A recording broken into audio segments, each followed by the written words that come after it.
Olá, seja muito bem-vindo a mais um grande episódio com convidados, aqui no Feel Fit Podcast, onde trazemos então pessoas muito especiais, pessoas de sucesso, para que te possam inspirar através quer das suas histórias, quer dos seus exemplos.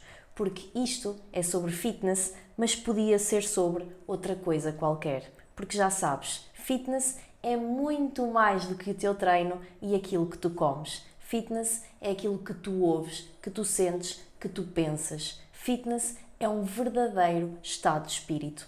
Então, aqui, eu e os nossos convidados vamos ajudar-te a sentir-te cada vez mais fit e cada vez melhor. E quem é que nós temos connosco hoje? Ora, ele é o CEO e fundador do Underbrows Beauty Center em Portugal. Ele e a sua equipa procuram revolucionar o mercado da micropigmentação e estética no nosso país. É casado e com uma mulher incrível, por sinal, é pai e conta com quase 20 mil seguidores nas redes sociais. É embaixador ainda da Blink Professional e é formador e um homem de negócios e um verdadeiro empresário de sucesso. Ele é o Wander Machado e está aqui connosco hoje. Então, Wander, bem-vindo aqui ao nosso podcast e obrigada desde já por teres aceito o nosso convite. Então, conta-nos um bocadinho mais sobre ti, sobre a tua história, quem és tu e aquilo que tu fazes no teu dia-a-dia. Então vamos lá. A história é bem grande, mas vou tentar resumir, senão esse podcast vai ficar enorme. Mas acho que a malta que está me assistindo aqui, nos assistindo, já percebeu que eu sou brasileiro, obviamente. Como que eu vim parar aqui? Então, eu vou começar um pouco para trás, vou regredir um pouco no tempo para que vocês possam entender e que você também possa entender. Você já sabe um pouco da história, mas acho que não sabe detalhes. É assim, eu venho de uma formação totalmente diferente do que eu faço hoje. Então, costumo dizer para as pessoas que eu sempre fui a exceção. Depois que eu resolvi entrar para a área da estética, eu vou lhe explicar por quê. Eu venho da área comercial, eu venho de gestão, eu sou graduado em gestão, sou pós-graduado em marketing, trabalhei sempre em empresas com essa parte de gestão de pessoas, trabalhei muito com marketing também, trabalhei em empresas multiplataforma, empresas mundiais, tive equipes gigantescas de quase 500 pessoas. Então isso foi durante, assim, quase 20 anos. Eu comecei como faxineiro, né? Limpava chão de supermercado. E consegui galgar aí várias posições e quando eu resolvi abandonar o mercado corporativo, porque aquilo para mim já não fazia muito sentido, eu já tinha chegado num posicionamento hierárquico interessante e não via mais para onde seguir. Aquilo foi perdendo a vontade, perdendo o incentivo. E aí eu comecei a regredir, porque no Brasil, alguns anos atrás, não sei se lá ainda é, mas lá nós temos a situação que é assim, a idade, quando ela se aproxima dos 40, a pessoa começa a ser rotulada de mais velha. Então as empresas buscam o quê? Elas buscam trocar essas pessoas por outras mais jovens. Isso é um movimento natural lá. Ainda não sei se é assim, tá? Então eu me vi numa situação assim, ou eu tinha que abrir algumas exceções para seguir na carreira, aí isso envolvia mudança de domicílio e outras tantas coisas que eu não queria naquele momento. Ou então me sujeitava a fazer um downgrade da minha carreira, eu não queria fazer isso. Então eu fiquei um tempo ali no limbo, sabe? Aquela situação sem saber o que fazer. Foi quando veio a necessidade de procurar alguma coisa. E assistindo, pasme, assistindo um pequeno vídeo na internet, uma coisa boba, tola, me chamou a atenção. Que era uma pessoa fazendo uma micro numa sobrancelha. E aquilo eu achei muito interessante porque eu sou bom em habilidades manuais, gosto eu não sou desenhista, não desenho bem, mas eu gosto de pequenas coisas, gosto de montar e desmontar coisas, sempre fui assim, desde pequeno, desde miúdo. E aquilo eu vi que se tratava de uma coisa interessante, que era muito minucioso, e eu falei, isso pode ser uma coisa interessante. Aí eu comecei a estudar um pouco mais sobre aquilo. Foi quando eu conheci a Gisele, minha esposa. E aí a gente começou a conversar bastante sobre isso e a coisa foi tomando um rumo. Eu acabei me desvencilhando, me desligando da vida corporativa e resolvi me dedicar, obviamente, resumindo, né, as coisas. Isto ainda no Brasil. No Brasil. resolvi me dedicar à estética. É por isso que eu falo a questão da exceção. Porque eu me vi numa situação seguinte: homem, um pouco mais maduro, tinha meus 40 anos, ou quase isso na época, num ambiente totalmente feminino, ainda com um certo preconceito, com alguns rótulos não muito interessantes, rótulos pejorativos, e a internet era poderosa, mas não era como é hoje. Então eu sempre tive que me reinventar, e nesse momento foi mais difícil, porque ao mesmo tempo que eu queria fazer aquilo, eu vi uma dificuldade muito grande de aceitação. Mas é aquilo que eu sempre falo com ela: a gente, quando tem uma vontade de aprender, a gente passa por cima das coisas, sabe? E nada é muito fácil. No início sempre é difícil, não tem nada fácil na vida, nada. Então eu fui aprender esse novo ofício. E foi muito bom, porque eu comecei errado. Eu comecei a querer fazer a sobrancelha das pessoas, a fazer a micropigmentação, microblading. Depois talvez a gente vai falar um pouco mais sobre isso. Mas não deveria ter começado por ali. Eu deveria ter começado pelas bases, que é o estudo da face, que é o design de sobrancelhas, entender como é que aquilo funciona, qual o impacto que aquilo tem na vida das pessoas, majoritariamente das mulheres, por falta de condução de algum mentor ou de algum professor que me explicasse aquilo de uma forma, me conduzisse aquilo de uma forma mais profissional. A gente lá era muito carente naquela época de pessoas, de bons profissionais, de bons professores, bons mentores, né? A palavra mentor hoje ela está muito em voga. Hoje se fala muito de mentores, mentorias, né? Meus mentorados, eu sou mentor disso, mentor daquilo. Isso, por um certo ponto, é bom. Naquela altura não se falava tanto desse termo, então a gente ia meio que na vontade e na coragem. E ia quebrando a cara no meio do caminho, caía, levantava. Então eu fiz bastante coisa, depois de retroceder tudo de novo, começar a entender como é que funciona o design, como é que é a face, o movimento da face, entender de visagismo, que é o estudo de um monte de coisa relacionada, inclusive o design das sobrancelhas. Então comecei desse jeito. Então assim, resumidamente, eu saí de um ambiente corporativo, que foi uma coisa assim, um ato de coragem. E aí eu entro numa outra questão, que a aceitação das pessoas, que as pessoas não aceitam a gente assim, né? Quando você resolve mudar de carreira, resolve tentar outra coisa na sua vida para ser feliz, os rótulos vêm. E ali de onde você mais espera apoio é de onde que ele não vem, que é dos seus amigos e da sua família. Posso contar no dedo quantas pessoas me apoiaram quando eu falei que queria largar a minha profissão de quase 20 anos para fazer sobrancelha das mulheres. E na altura eu fazia, como é que eu fazia? Eu tinha uma marquesa portátil, quer dizer, antes de ter a marquesa portátil, eu ia de motinha, tinha uma scooterzinha, pegava minha mochila e ia fazer a sobrancelha na casa das pessoas. Elas deitavam na cama delas, eu fazia, deitava no sofá, eu tinha que ficar aqui atrás fazendo. Comecei assim. Então, para quem via um executivo de uma empresa multinacional tirando pelo de uma pessoa, andando numa moto e indo na casa dos outros para tirar pelo de sobrancelha. Isso na mente das pessoas que não têm visão, acham isso uma loucura. Só que eu não vi isso como uma loucura na época, eu via como uma mudança de vida. E depois de muito tempo eu comecei a fazer uma coisa que realmente me dava prazer em fazer. Ali eu já via a transformação acontecer. Porque você, quando trabalha numa corporação grande como eu trabalhava, nós somos números, né? Então você tem ali uma meta a cumprir, um objetivo para entregar. Se você cumpriu, tá tudo bem, toda a gente fica feliz. Se você não cumpre, aí começa o outro lado, o lado negro. Você começa a ser cobrado, talvez eles começam a colocar em questão e em xeque as suas potencialidades, o seu gabarito, o seu conhecimento. Então essas empresas são muito boas, mas ao mesmo tempo também te sugam demais e podem acabar até com o seu psicológico. E eu aguentei muito tempo assim. Empresas muito grandes, que dão muitos benefícios, que te dão muitas oportunidades, por outro lado, elas acabam com você psicologicamente, você deixa de ter vida social, vida familiar, você fica muito carregado, muito sobrecarregado. E quando eu comecei a ter uma liberdade, né, pegava minha motinha e ia atender as pessoas a hora que eu queria, do jeito que eu queria e quem eu queria. Era tão bom isso. Isso é muito interessante aquilo que estás a falar. É ótimo. E eu ia te perguntar precisamente, mas já respondeste.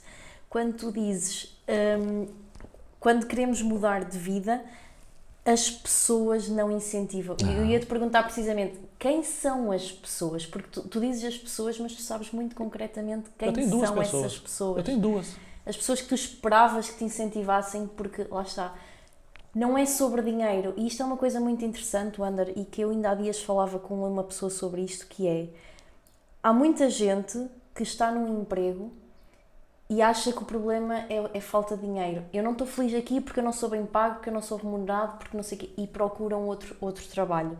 Procuram outro trabalho onde são melhor pagos e até andam ali bem 1 ou 2 meses e depois é tipo, mas eu continuo sem estar bem, então mas faltava-me dinheiro, eu agora tenho mais dinheiro, porque é que eu continuo a sentir-me mal? Porque é que eu continuo a não estar feliz? Porque é que eu continuo a não querer ir trabalhar? Porque é que eu continuo assim? E mudam à procura de mais dinheiro e mais dinheiro e mais dinheiro, até que chega a um ponto em que percebem que não é sobre dinheiro. Isso aí. Não é? A transição que tu fizeste envolve mesmo muita coragem, muita. Pois é. Olha, eu tinha uma carreira, assim, uma carreira muito bem sucedida. Posso bater no peito e falar, tive uma carreira bem sucedida.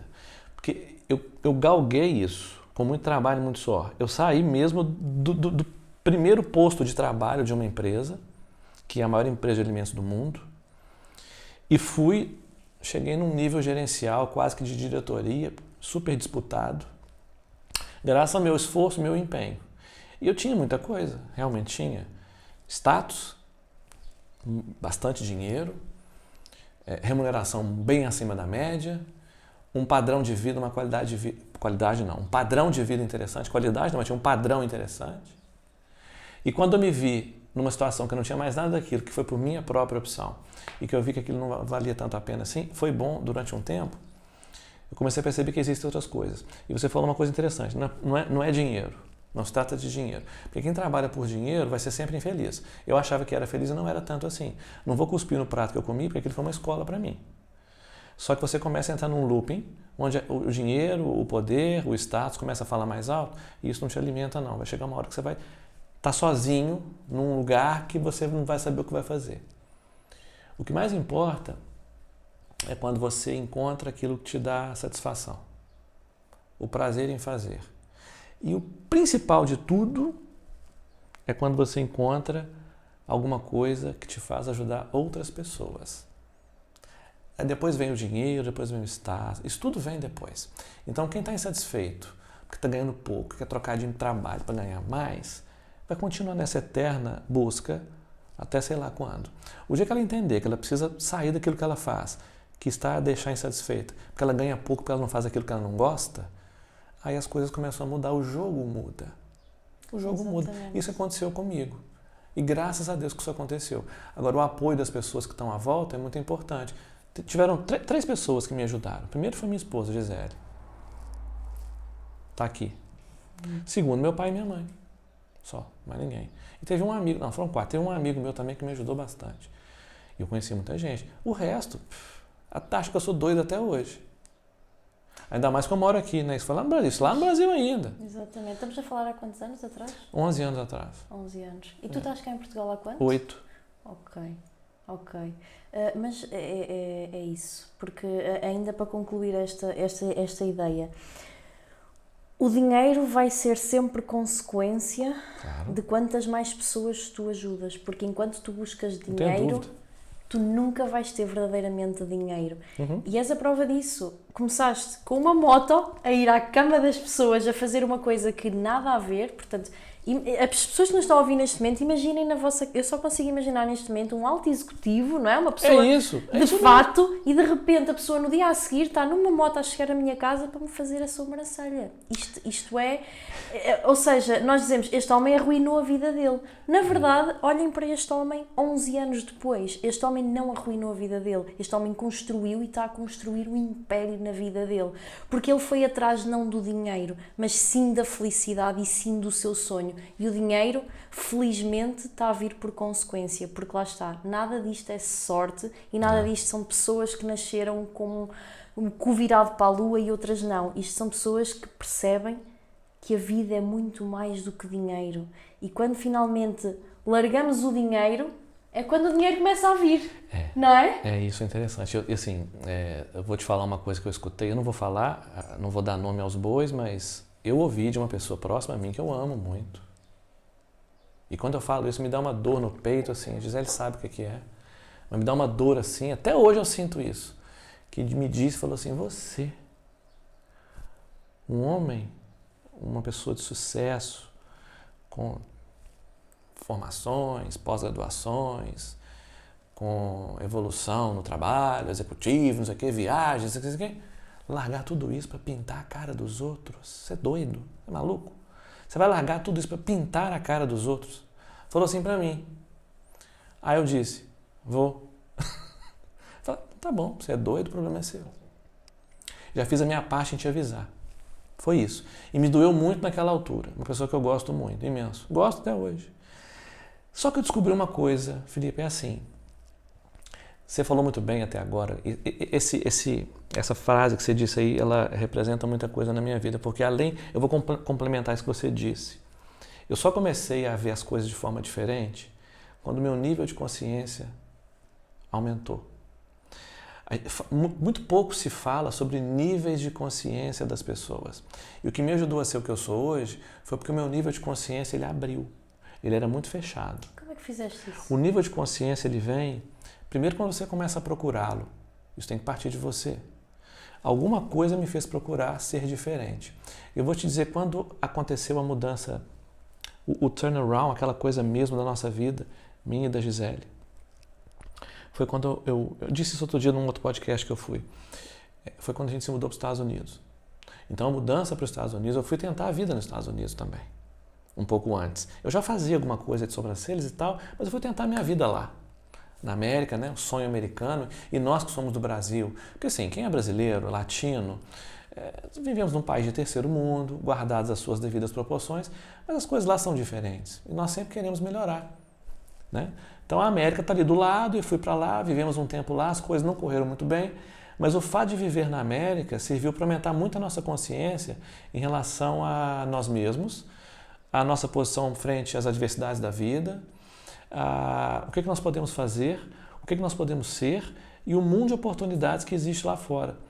Então, e a gente começou a conviver com pessoas, e é muito bonito isso que eu vou te falar agora, porque nada por acaso na vida. A energia é uma coisa incrível. Eu e a Gisele acreditamos muito em energia. Se eu estou aqui hoje é por algum motivo. As pessoas que me procuram para fazer alguma coisa nelas é por algum motivo. E a gente nunca vai saber o que é, mas acaso não existe. E quando estávamos lá, vivemos na Flórida, a primeira pessoa que nos atendeu a mão foi um anjo que se chama Miguel. Adivinha de onde ele é? Portugal. É um português que me estendeu a mão lá, quando as coisas não estavam correndo muito bem, confiou em mim, fez bastante coisa lá para mim, me ajudou imenso naquela altura. Ele é de Viana do Castelo, inclusive. Então o Miguel ajudou muito. E mal sabia, gente, que um dia a gente ia vir morar na terra dele aqui. Né? E eu tenho um carinho imenso por ele, e ele me abriu muitos olhos e abriu o nosso nível de consciência de uma forma absurda. E a partir dali a gente começou a investir mais nisso, a estudar mais, a entender um pouco mais como a vida funciona, a entender o que a gente poderia fazer de diferente na vida das pessoas, sabe? Então, olha, são 11 anos que passaram assim muito rápido e quando a gente olha para trás, a gente dá risada do que aconteceu, mas está sempre em eterno aprendizado. Então, a mudança de consciência é muito importante. Tem gente que fica a vida inteira a trabalhar na mesma coisa, fazendo a mesma coisa a vida inteira, talvez porque o nível de consciência dela não abriu ainda. Não é porque ela gosta daquilo e pode até gostar. Mas será que uma pessoa que trabalha 25 anos fazendo a mesma coisa, será que ela tem um nível de consciência aberto ao ponto de realmente ser feliz com aquilo que ela faz? Talvez tenha, mas nunca é demais a gente tentar abrir um pouco a nossa mente e tentar entender o que está acontecendo. Isso é bíblico, tá? Isso é bíblico. Eu não sou religioso, eu não tenho dogma nenhum, mas quando posso ler a Bíblia um pouco. E sempre que eu tenho oportunidade, como agora, gosto de falar algumas coisas interessantes relacionadas a esse livro, que é um livro que se qualquer dúvida que você tiver na sua vida, você abre ele que você vai ter resposta. Qualquer coisa na sua vida. Né? E lá tem umas passagens muito interessantes que marcaram muito a vida. Né? E a todo momento fala na Bíblia, várias vezes, alguns dos apóstolos falam que você só consegue transformar a sua vida com a renovação da sua mente. O que é a renovação da mente? Abertura de consciência. Sim, a Bíblia eu acho que é um livro de princípios de vida. E quem tiver a capacidade de olhar para a Bíblia fora da visão religiosa... Esquece a religiosidade. Sim, eu concordo muito com essa visão e uso da mesma... Religiosidade não, religião. Porque religião é uma coisa, religiosidade é outra. Religião é católico, é o evangélico e tal. Religiosidade é outra coisa. É quando você quer entender o que está acontecendo ali nas escrituras. Aí é diferente. Quando você é uma pessoa religiosa, é uma coisa. Ter religião é outra. Então eu sou um pouco fora disso. Mas quando estou chateado, estou triste, busco aquilo ali, sempre vem alguma coisa boa. Sim, muitas vezes nós estamos limitados por coisas que nem... crenças que nos foram incutidas e que muitas vezes lá está nem são nossas e nós nem temos noção que as temos. E é muito isso, as pessoas vivem uma vida inteira, o nível de consciência é muito baixo porque na verdade elas assumem aquilo como a verdade universal, é aquilo que elas conhecem, elas nem sequer questionam, tipo, será que... Não, porque foi aquilo que elas viram a vida toda. A minha família é assim, eu sou assim, então é assim. Não, quase que existe dois mundos, que é tipo as pessoas que estão num outro mundo, que nascem num outro mundo, e eu, que nasço neste mundo. E não tem que ser dois mundos, porque eu posso transitar para aquele mundo e a pessoa daquele mundo pode vir para este mundo, e é isto, é muito abrir o nosso nível de consciência, mas efetivamente há coisas que por muito que nos queiram ajudar e sítios como este e conversas como esta, há passos que temos que ser nós a dá-los, e se eu não ponho o play para ouvir este podcast, Wander, tu podes estar aqui a dizer a coisa mais incrível do mundo, que se eu não fizer a minha parte não isso vai tenho certeza. acontecer nada. E vou complementar a sua fala, que foi muito pertinente. Estou falando sempre do que aconteceu comigo, talvez não seja igual para todas as pessoas, mas no meu caso, o amor me libertou. O amor. Por quê? Eu estou no meu segundo relacionamento. Meu primeiro relacionamento teve bons, altos e baixos e tal, mas o segundo relacionamento que eu tive na minha vida, isso diz muito sobre aquela questão de que você é a soma das pessoas que você convive. Se é uma, se é duas, se é três, mas isso acaba te influenciando. O amor me libertou. Quando eu conheci a Gisele, isso aí é uma declaração de amor para ela ao vivo. Rede mundial, né? Que vai escrever para o mundo inteiro. Eu não perco a oportunidade. Sempre que eu estou aqui, eu tenho que falar alguma coisa para ela, porque não tem jeito. Que é assim que funciona com a gente. Mas o amor me libertou, porque ela fez também meu nível de consciência aumentar muito. Porque se não foi... Lembra daquelas 4 pessoas? Ela é a primeira que incentivou. E incentiva até hoje um monte de coisa. Então, assim, quando você está sozinho, às vezes é mais difícil. Você tem alguém do seu lado que te dá a mão e te ajuda. Então, o amor liberta. O amor te mostra coisas novas. E nós fazemos coisas inimagináveis por amor. Não é verdade? É verdade. Pois é. Então, além de tudo, tem um amor no meio também, que é o sentimento mais nobre que uma pessoa pode ter por outra. Por trás de um grande homem está sempre uma grande mulher. Eu não gosto nem de falar por trás, não. Tá junto mesmo. Está ao lado. Tá ao lado, é junto. Porque ela é tudo pra mim. Então, tô aqui hoje por causa disso também. Muito bom. Pronto, então assim, não falei sobre Portugal. Então chegou a hora de falar bem de Portugal. Tô brincando. Chegou a hora de eu falar a minha opinião sobre Portugal. A gente veio pra cá fazer turismo, vim com a Gisele, claro, né, com ela. Fizemos turismo, trouxe a minha sogra a tiracolo, foi maravilhoso. Eu adoro a minha sogra também, minha segunda mãe. E assim, foi bom, conhecemos vários sítios aqui, várias cidades. Ela se apaixonou, a Gisele se apaixonou pelo Porto e a gente ficou no Porto. E ali eu vi 2 coisas interessantes. Primeiro eu vi um país maravilhoso, uma excelente gastronomia, um clima que eu adoro, que eu não gosto de calor, gosto de frio. Vi que o mercado que eu já atuava na micro, vi que aqui tinha oportunidades interessantes e resolvemos arriscar. Porque você tem que ter coragem também. Não adianta ficar só no planejamento. E eu costumo dizer assim, não adianta só ter estratégia, não.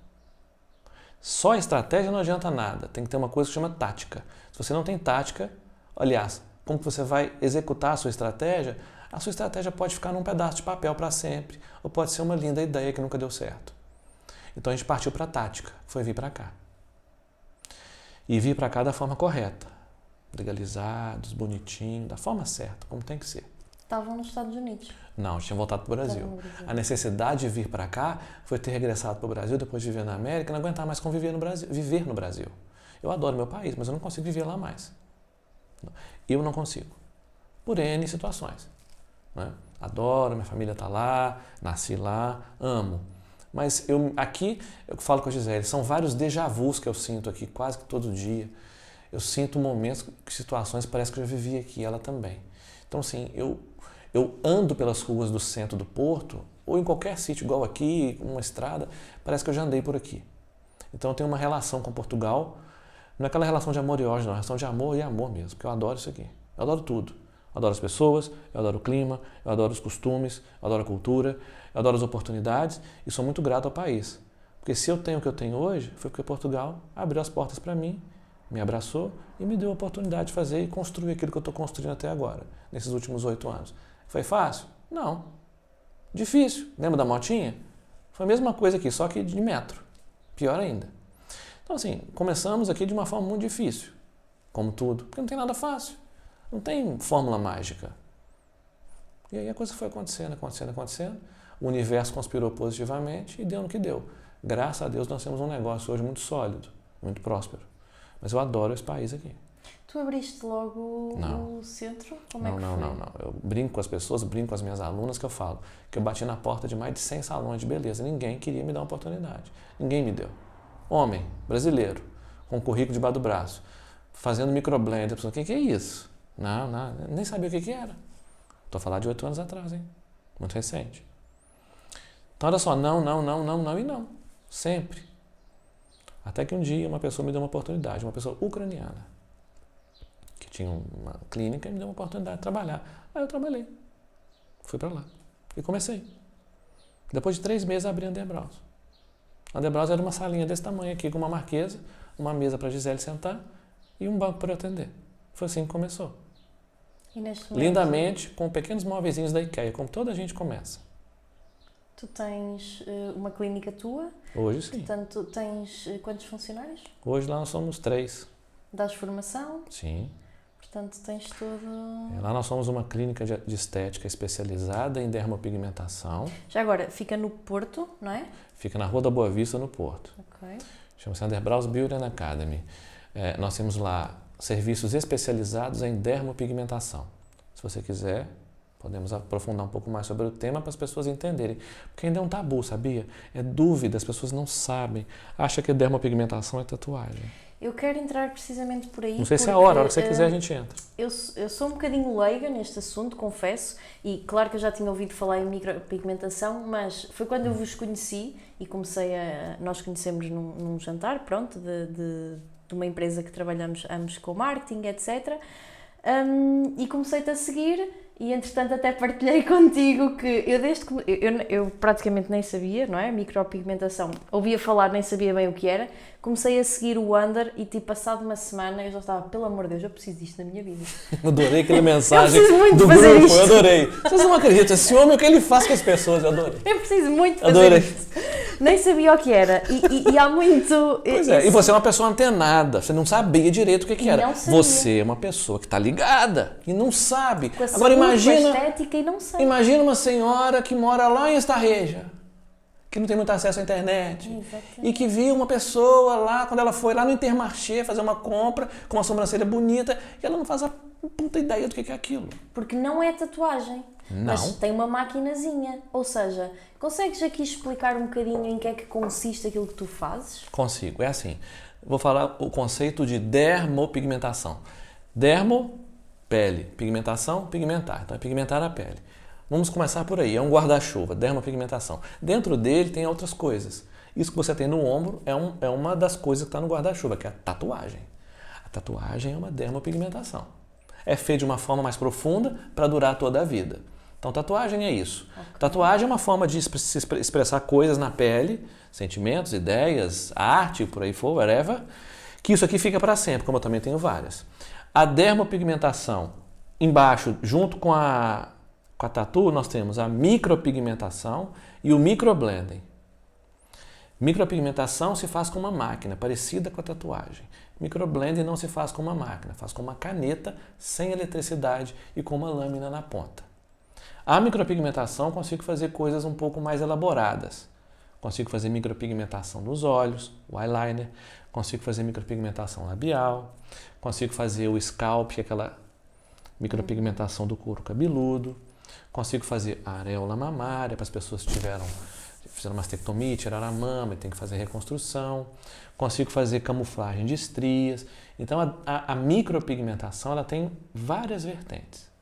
O microblading, que é a mais popular que existe aqui em Portugal, que é a tal com a caneta com a lâmina, dá para fazer só a sobrancelha. Eu já vi algumas pessoas que fazem outros tipos de trabalhos com o microblending, na boca, por exemplo, mas eu não recomendo, acho que é muito agressivo. Então, basicamente é isso. E são técnicas que são feitas para durar pouco tempo. Pouco tempo não, elas são semi-permanentes. Não é igual a tatu. Tatu é a vida toda. Quanto tempo você tem essa tatuagem aí? Tem muito tempo? É, 4 anos. Pois é. Essa semana foi uma lá fazer um tratamento comigo, ela tem uma tatuagem há mais de 20, está lá. O microblending e micropigmentação é feito para durar em média de 1 ano ou um pouco mais. E o nanoblending e o microblending duram até menos, que são para sobrancelhas. Então são assim, inúmeras técnicas, que cada uma tem uma peculiaridade, mas tem uma durabilidade limitada. Aí depende da pessoa. Então basicamente é isso. Micropigmentação não é tatuagem. Mas a pessoa, por exemplo, no caso das sobrancelhas, a pessoa tem pelo na mesma ou tira o pelo? Não, não tira não. Tem na mesma? Tem. Porque a tatuagem normalmente, há pessoas que têm efetivamente as sobrancelhas tatuadas. Nesse caso, tiram o pelo para ficar só com a tatuagem. Neste caso, então, não. O tema tatuagem nas sobrancelhas, né? Ele é mais antigo e antigamente realmente as pessoas faziam tatuagem. Alguns anos atrás existia o que se chamava de tatuagem permanente. É um nome meio estranho porque tatuagem já é permanente, não é? Pois. É um nome meio maluco. Mas as pessoas que faziam a sobrancelha para ficar mais marcada, quem não tinha, faziam realmente tatuagem e chamava tal de tatuagem definitiva, era o nome que existia. Essas pessoas mais antigas que fizeram isso têm até hoje, realmente aquilo era uma tatuagem. Agora, o fato da pessoa ter ou não ter pelo nas sobrancelhas não interfere no trabalho. Interfere no tipo de técnica que vai ser usada. Então, quando você propõe um design de sobrancelhas para uma pessoa, aí você tem ali realmente a remoção de alguns pelos para fazer um desenho um pouco mais bonito, para abrir um pouco mais o olho. Estou falando de pessoas que têm mais pelos. Agora, tem as pessoas que não têm quase nenhum, ou tem alguma doença de pele, ou perderam os pelos de forma prematura. Então, a micro ela abrange toda essa malta toda aí. Quem não tem pelo, quem tem pouco pelo, quem tem muito pelo, quem tem falhas, quem tem cicatrizes, sofreu acidente, sofreu queimadura e por aí vai. Eu não sabia que tinha tantas funcionalidades. Falaste aí numa que mulheres, não é? E eu falo muito para o público feminino e muitas mulheres nos estão a ouvir neste momento, que foi o preenchimento das estrias. Isto é muito interessante. Camuflagem das estrias, sim. Eu não fazia ideia que isto era possível. E ainda que, obviamente, que não substitui um estilo de vida equilibrado, saudável, etc, etc, isto pode ser, efetivamente, uma solução bastante interessante para muitas mulheres, que não gostam e está tudo bem não gostar e aceitamos e tudo bem, mas se há uma forma de melhorar, eu não fazia ideia, confesso. Perda excessiva de peso causa bastante isso. Sim.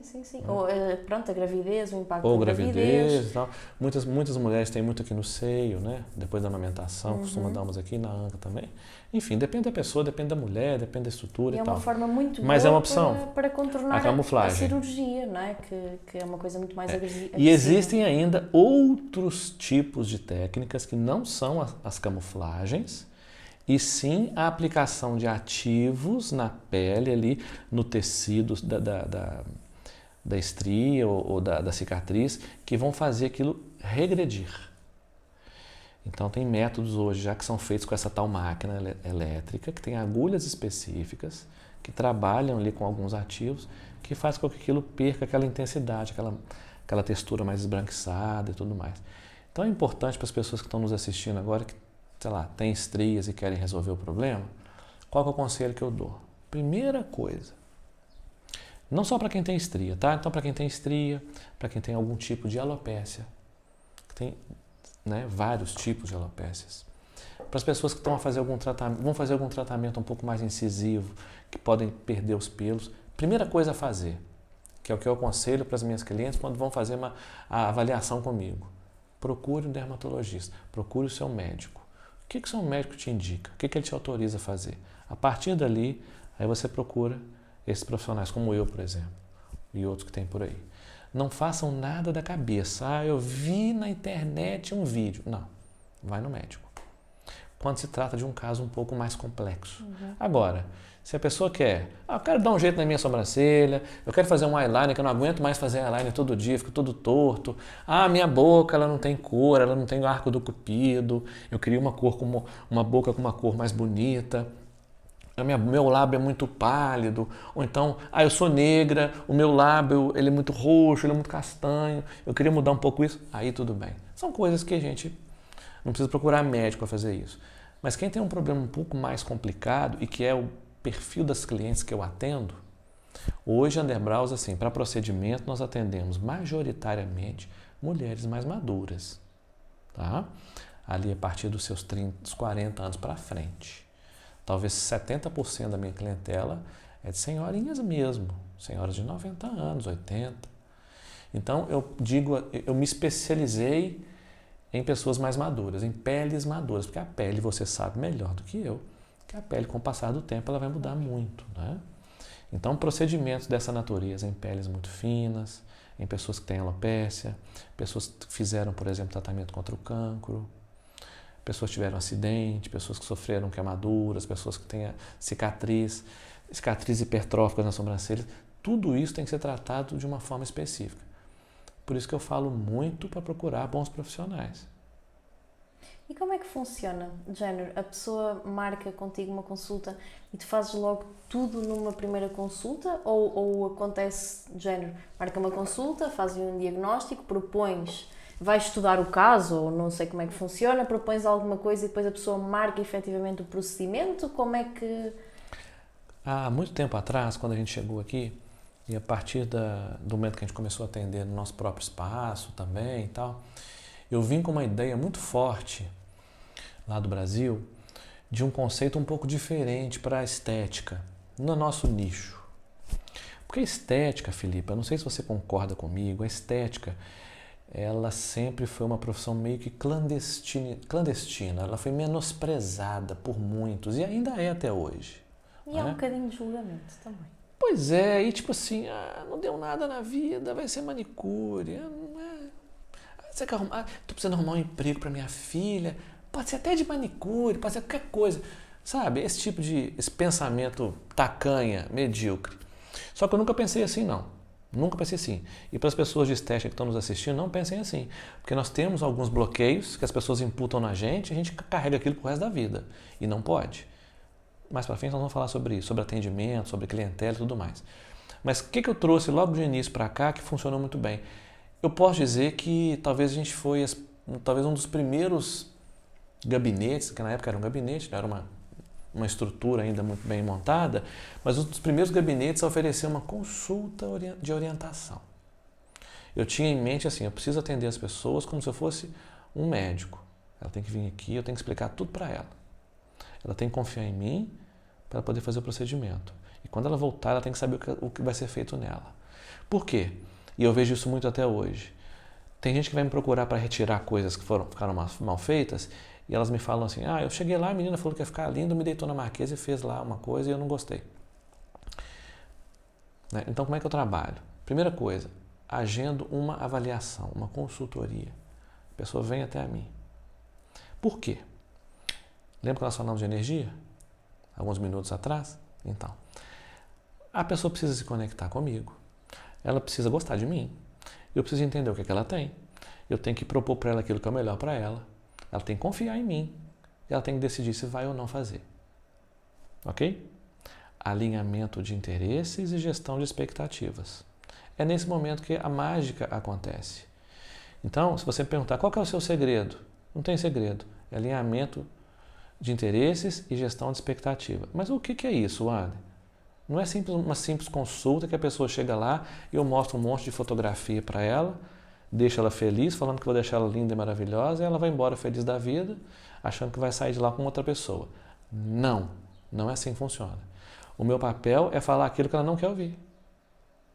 Porque se eu falar só o que ela quer ouvir, eu não seria o que eu sou hoje. Porque as pessoas iam ficar frustradas, porque tem muita gente que quer que faça milagre, e milagre não existe. E a sua reputação vai embora. Então, o que é construir reputação? Aliar interesse e fazer gestão de expectativa. De novo. Como que eu faço isso? Vamos imaginar que a Felipa vai me procurar. eu vou te atender, vamos marcar uma avaliação. E eu vou te explicar, olha, o que você quer fazer? O que você tem em mente? O que você gostava de fazer? Aí você vai me dizer, eu queria isso. Tá bom. Olha, Felipe, é o seguinte, essas são as técnicas, estou acelerando o processo só para você entender como que eu faço. Até é bom para as pessoas que estão assistindo aqui, se tem alguém da estética, comece a fazer assim. É uma recomendação, que eu acho que vai fazer muito sentido. Olha, no seu caso, o que eu tenho para te oferecer é isso. A gente precisa alinhar. Você tem que me dizer o que você quer e eu tenho que te dizer o que eu posso te oferecer. Porque você, de repente, quer chegar lá e querer uma coisa que eu não posso te oferecer.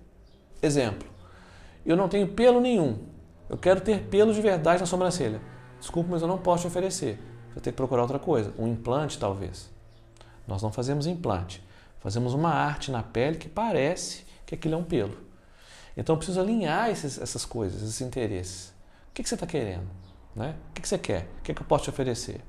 A partir dali, eu vou te dizer, olha, estamos combinados? É isso que nós vamos fazer? O que vai acontecer a partir daí?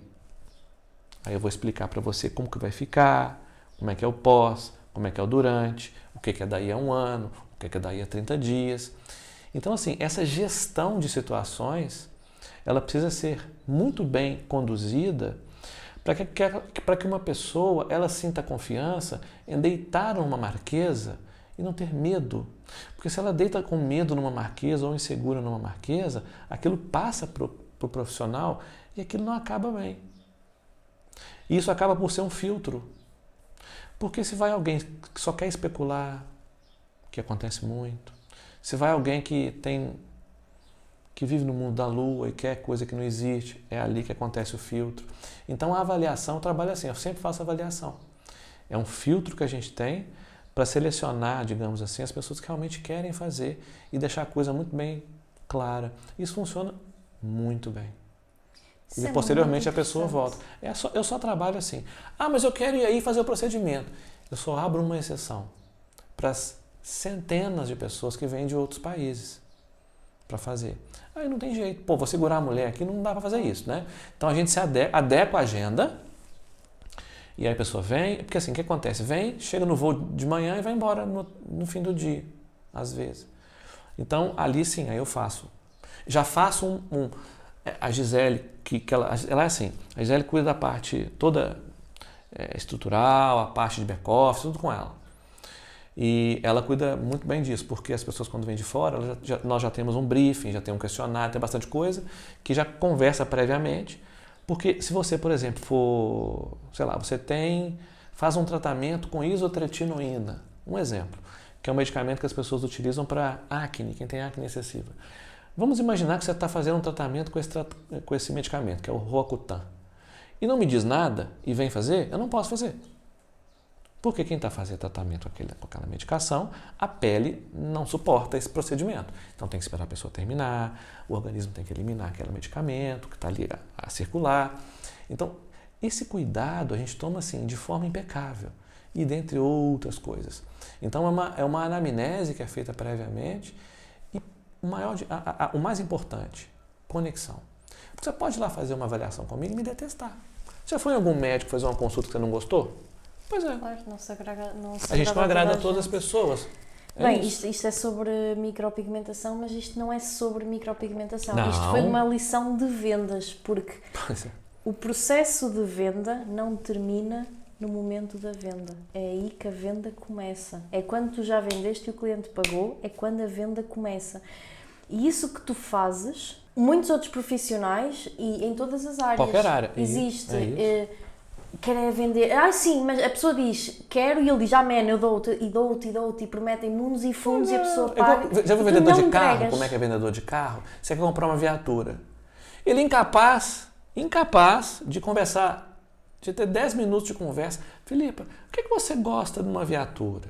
Você veio aqui por quê? Qual que é a cor que você gosta? O que é mais relevante para você? É um carro automático, câmbio automático ou é um ar-condicionado? Ou são os dois? Gostava de um carro usado, um carro seminovo, um carro novo? Você quer uma carrinha? Sua família é grande? O que você gosta de fazer? Você vai muito à praia? Você carrega prancha de surf? Sei lá, você tem criança?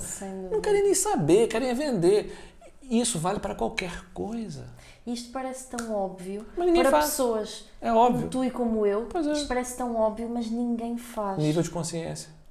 De novo. E depois aparece um iluminado e parece que nós temos alguma coisa. E depois as pessoas dizem, qual é o teu. Ainda ontem tinha um profissional da minha área, qual é o teu segredo para criares uma comunidade tão forte?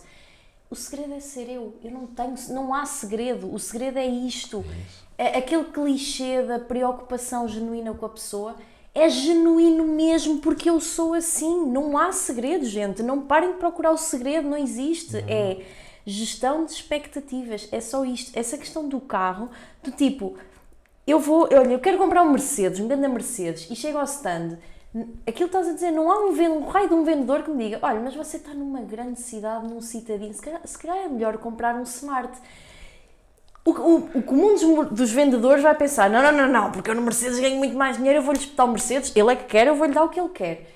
Quando o outro vendedor é que é um grande... Porque eu depois, quando comprar o raio do Smart e no dia-a-dia eu perceber que realmente o Mercedes não era para mim, eu vou ficar fiel para o resto da minha vida àquele vendedor. E já não vou ser só eu. Vai ser a minha mãe, o meu pai, o meu marido, a minha tia, a minha vizinha, a minha prima. Eu vou dizer a toda a gente, queres comprar um carro, vai àquele gajo.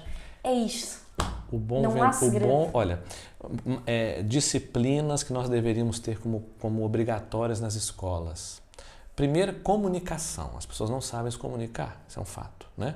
Alguma disciplina relacionada à comunicação. E dentre outras, incluiria vendas, porque vendas é o básico. Então, por exemplo, você se vende a todo momento para tudo. E você começa a se vender desde que você está no ventre da sua mãe. Vender / negociar. Você está com fome, você começa a negociar com ela dentro da barriga, né? Você nasce, a mesma coisa. Começa a andar, outra coisa. Você quer criar uma situação com seus pais, você começa a querer manipulá-los e vender coisas para eles. E você entra na escola, aí começa a relação com crianças, com outros miúdos, e assim vai. Então a venda é uma coisa muito importante. Ninguém dá valor para a venda. A venda é como se fosse a estética. É uma profissão. Arruma qualquer coisa para o meu filho, pode ser até vendedor, pode ser um vendedor, meu filho está precisando trabalhar. Trata a venda como se fosse uma coisa ridícula e medíocre, não é. Por que as pessoas são assim? Porque elas têm cotas para bater nas empresas, de repente elas não são orientadas a fazer coisa como deve ser, e eles não são bons perguntadores, porque o bom vendedor é aquele que pergunta.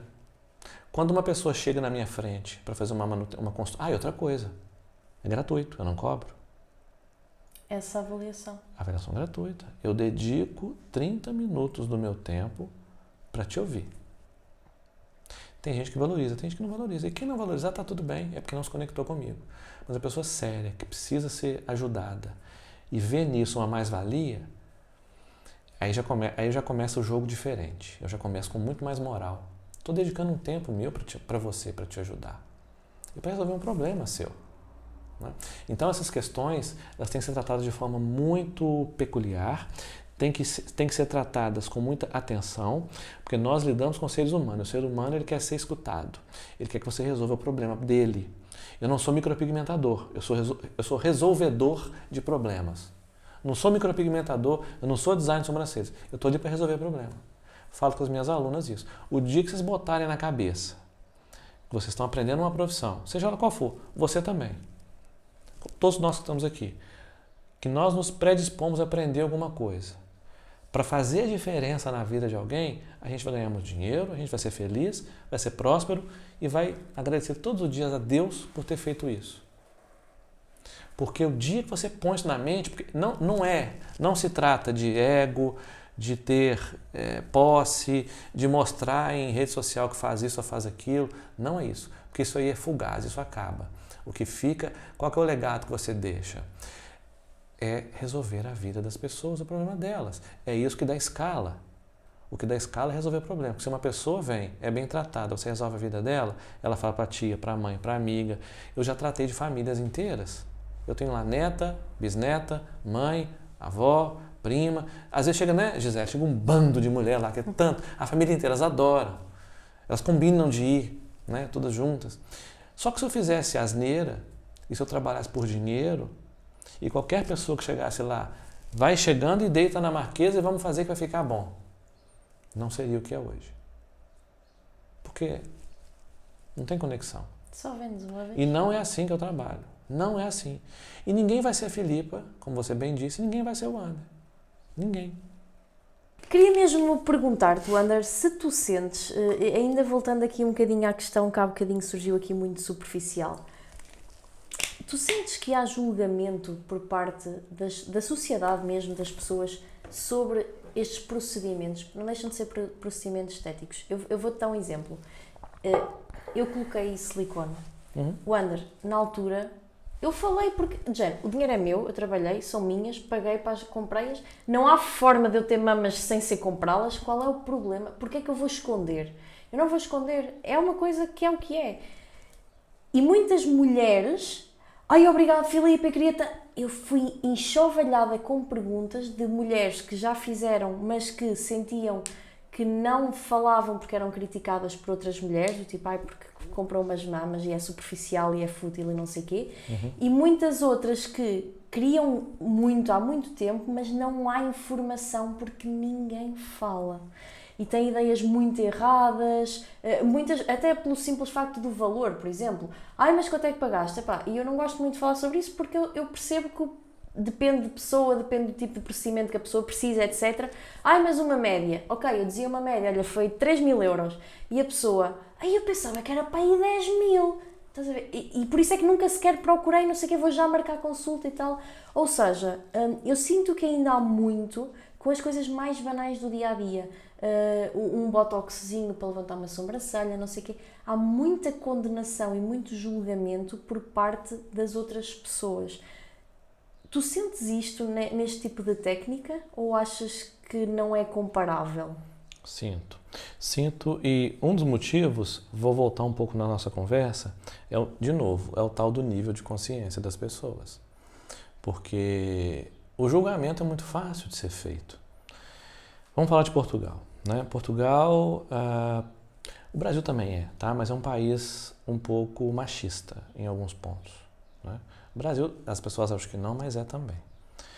Então, vamos imaginar, uma mulher que quer fazer a sobrancelha. Então, ela sofre o problema, primeiro, de ter que falar isso dentro de casa. Às vezes o marido não aceita. Ou se a pessoa não é casada, ela não é capaz, eu não entendo por que as pessoas não são capazes de entrar no Google, digitar lá e pesquisar. Porque as fontes de pesquisa hoje estão muito disponíveis. Então, eu acho que isso aí, Filipe, é uma soma de fatores e depende de cada caso. Nós não podemos colocar tudo isso no mesmo balaio, né? Então, vamos imaginar, tem uma senhora que quer fazer as sobrancelhas, mas... E eu já tive casos assim, de senhoras que foram fazer, chegaram em casa, o marido falou assim, pareces uma puta, tira isso já. Ela voltou, desesperada, me pedindo para remover aquilo. Então, assim, tem de tudo. Então, tem essas questões da aceitação da família, dos filhos. Outro dia foi uma lá que voltou também e falou que o filho chamou ela de parece uma palhaça. Mas a senhora está satisfeita? Eu estou tão feliz. Mas porque o filho falou que ela parece uma palhaça, ela quis que tirasse. Então, estou te dando casos reais, não estou inventando na minha cabeça, não.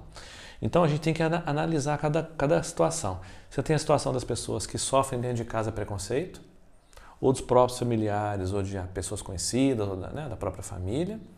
Você tem pessoas que têm a baixa autoestima também, e que qualquer palavra ou qualquer crítica que não seja tão positiva assim, a pessoa já fica sem saber o que fazer, fica com medo. Você tem aquela quantidade de pessoas que não buscam a informação, até são pessoas esclarecidas, mas não têm informação nenhuma. E a fonte de informação está muito disponível. Então, depende de cada caso.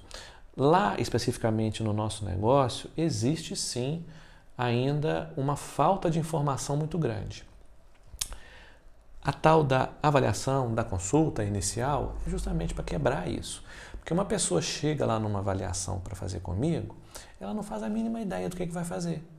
É porque ela viu um anúncio lá no Facebook ou no Instagram, ou alguém disse para ela, ela foi lá, ela não sabe nada. Ela não sabe o que é tatuagem, não sabe o que é microblending, não sabe o que é micropigmentação. Em 1 minuto eu te expliquei o que é. E se você fosse no Google e digitar, você ia entender também. Só que as pessoas não pesquisam. Então ela chega lá sem saber. E aí o que acontece? Essa vulnerabilidade das pessoas faz com que profissionais de mau caráter tenham pseudo-sucesso ou que façam uma carreira mentirosa, porque se aproveitam de pessoas assim. Então, por exemplo, chega lá uma senhora que fala para mim coisa do tipo: eu vou me colocar nas suas mãos. O doutor é que sabe o que vai fazer. Olha que perigo que é isso. Uma pessoa que fala assim para um profissional mal intencionado. Quando uma pessoa fala isso para mim, imediatamente já falo: opa, papá, Dona Maria, não é assim. Ah, mas por quê? Porque, primeiro, a cara é sua. Segundo, nós vamos tomar uma decisão em conjunto. Isso é feito a 4 mãos e é por isso que a senhora está aqui. E a senhora vai decidir aquilo que é melhor para a senhora. Eu não posso te dizer o que a senhora vai fazer. Eu vou te colocar as opções e a senhora tem que me dizer o que a senhora quer efetivamente. Então, olha o perigo que tem isso. Então, o nível de consciência das pessoas anda muito baixo, Felipe. O meu medo é esse, sabe? É por isso que gente ruim, você no seu nicho, tá? Sem dar nome aos bois. Mas você no seu nicho, você sabe o que você faz e você sabe o que seus concorrentes fazem. E às vezes você vê pessoas fazendo coisa que você pensa assim consigo mesma: Jesus Cristo, né? Como que isso aqui ainda está rendendo audiência? Por quê? Porque são pessoas que pegam as outras no desespero, na fraqueza. Eu não tenho coragem de fazer isso. Jamais faria. Exatamente. Há uma coisa que eu tenho muita clareza, Pois é. eu não vou por ali. Você põe a cabeça na almofada à noite, você dorme igual um passarinho, não dorme? Eu também. Super tranquilo. Porque eu cansei de ter clientes que eu falo que eu não vou atender. Ah, mas por quê? Porque não dá, minha senhora, não tem como. Eu não vou prometer uma coisa que não vou cumprir. Eu não vou te prometer fazer um procedimento que daqui a 2, 3 meses não vai estar bom, a senhora vai ficar chateada comigo. E aí você tem 2 tipos de reações. Você tem a reação daquela pessoa passiva e que entende aquilo que está acontecendo e tenta realmente uma ajuda, ou aquela reação agressiva, daquela assim: mas eu estou te pagando, você tem que fazer. Eu estou a lhe pagar, você vai fazer. Ainda existe isso. Opa, peraí, aqui é minha casa, eu que mando. Não é? Então, são essas coisas. Então, essas avaliações, elas são para isso. Alinhamento, expectativa, gestão de interesse. Lembra disso que eu estou te falando, que isso é para o resto da sua vida. E para todas as pessoas aqui. Isso é muito importante. Para quem se predispõe a atender pessoas, seja no que for, pode ser um repositor de produtos dentro do Pingo Doce, que está ali atendendo, repondo leite condensado. Se eu chego e peço uma pergunta: com licença, o senhor podia me explicar onde é que fica os ovos que eu não encontrei? Ele pode te atender de forma educada, ele pode ser grosseiro, ele pode xingar, porque isso, né? Tudo pode acontecer. Isso vale desde não estou desmerecendo a profissão não, mas vale desde um atendimento dentro do supermercado, dentro de uma gôndola, até alguém que faz uma cirurgia. Exato. Então, essas coisas acontecem. Então, realmente, respondendo a sua pergunta, existem esses problemas e a gente tem que saber contornar, porque estamos lidando com pessoas e as pessoas são muito diferentes. Sim, eu sinto, sabes que é curioso e eu tinha muito esta curiosidade em termos da estética, porque eu própria na minha área, no fitness, que aparentemente é uma coisa tão normal e tão banal e tão positiva, mas ainda tenho muitas pessoas a chegar-me de género: por favor, Filipa, não partilhes nada meu, porque eu não quero que as pessoas que saibam que eu estou a fazer isto, e a minha também. prima segue-te, a minha irmã segue, e eu não quero que elas saibam que eu estou a treinar e que eu estou a cuidar de mim. Eu respeito, está tudo certo. Você atribui isso a quê? Por que a pessoa não quer que as pessoas saibam que ela está tentando ter uma vida melhor? Por que você atribui isso a quê? Lá está.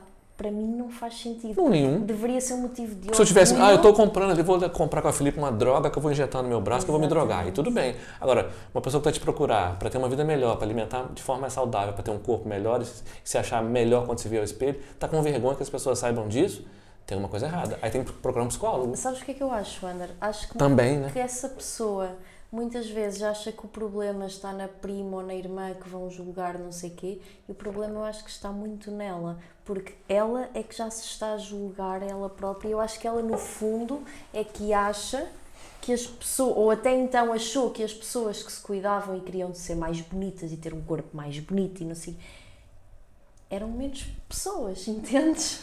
Sabe o que é isso, Filipe? São fúteis, são não sei o quê, não tens... aquela ideia de que a mulher bonita não tem nada na cabeça. Isso, é.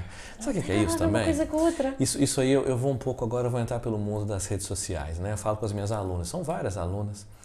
e falo assim, olha, se você não... Infelizmente, hoje nós vivemos no mundo da informação.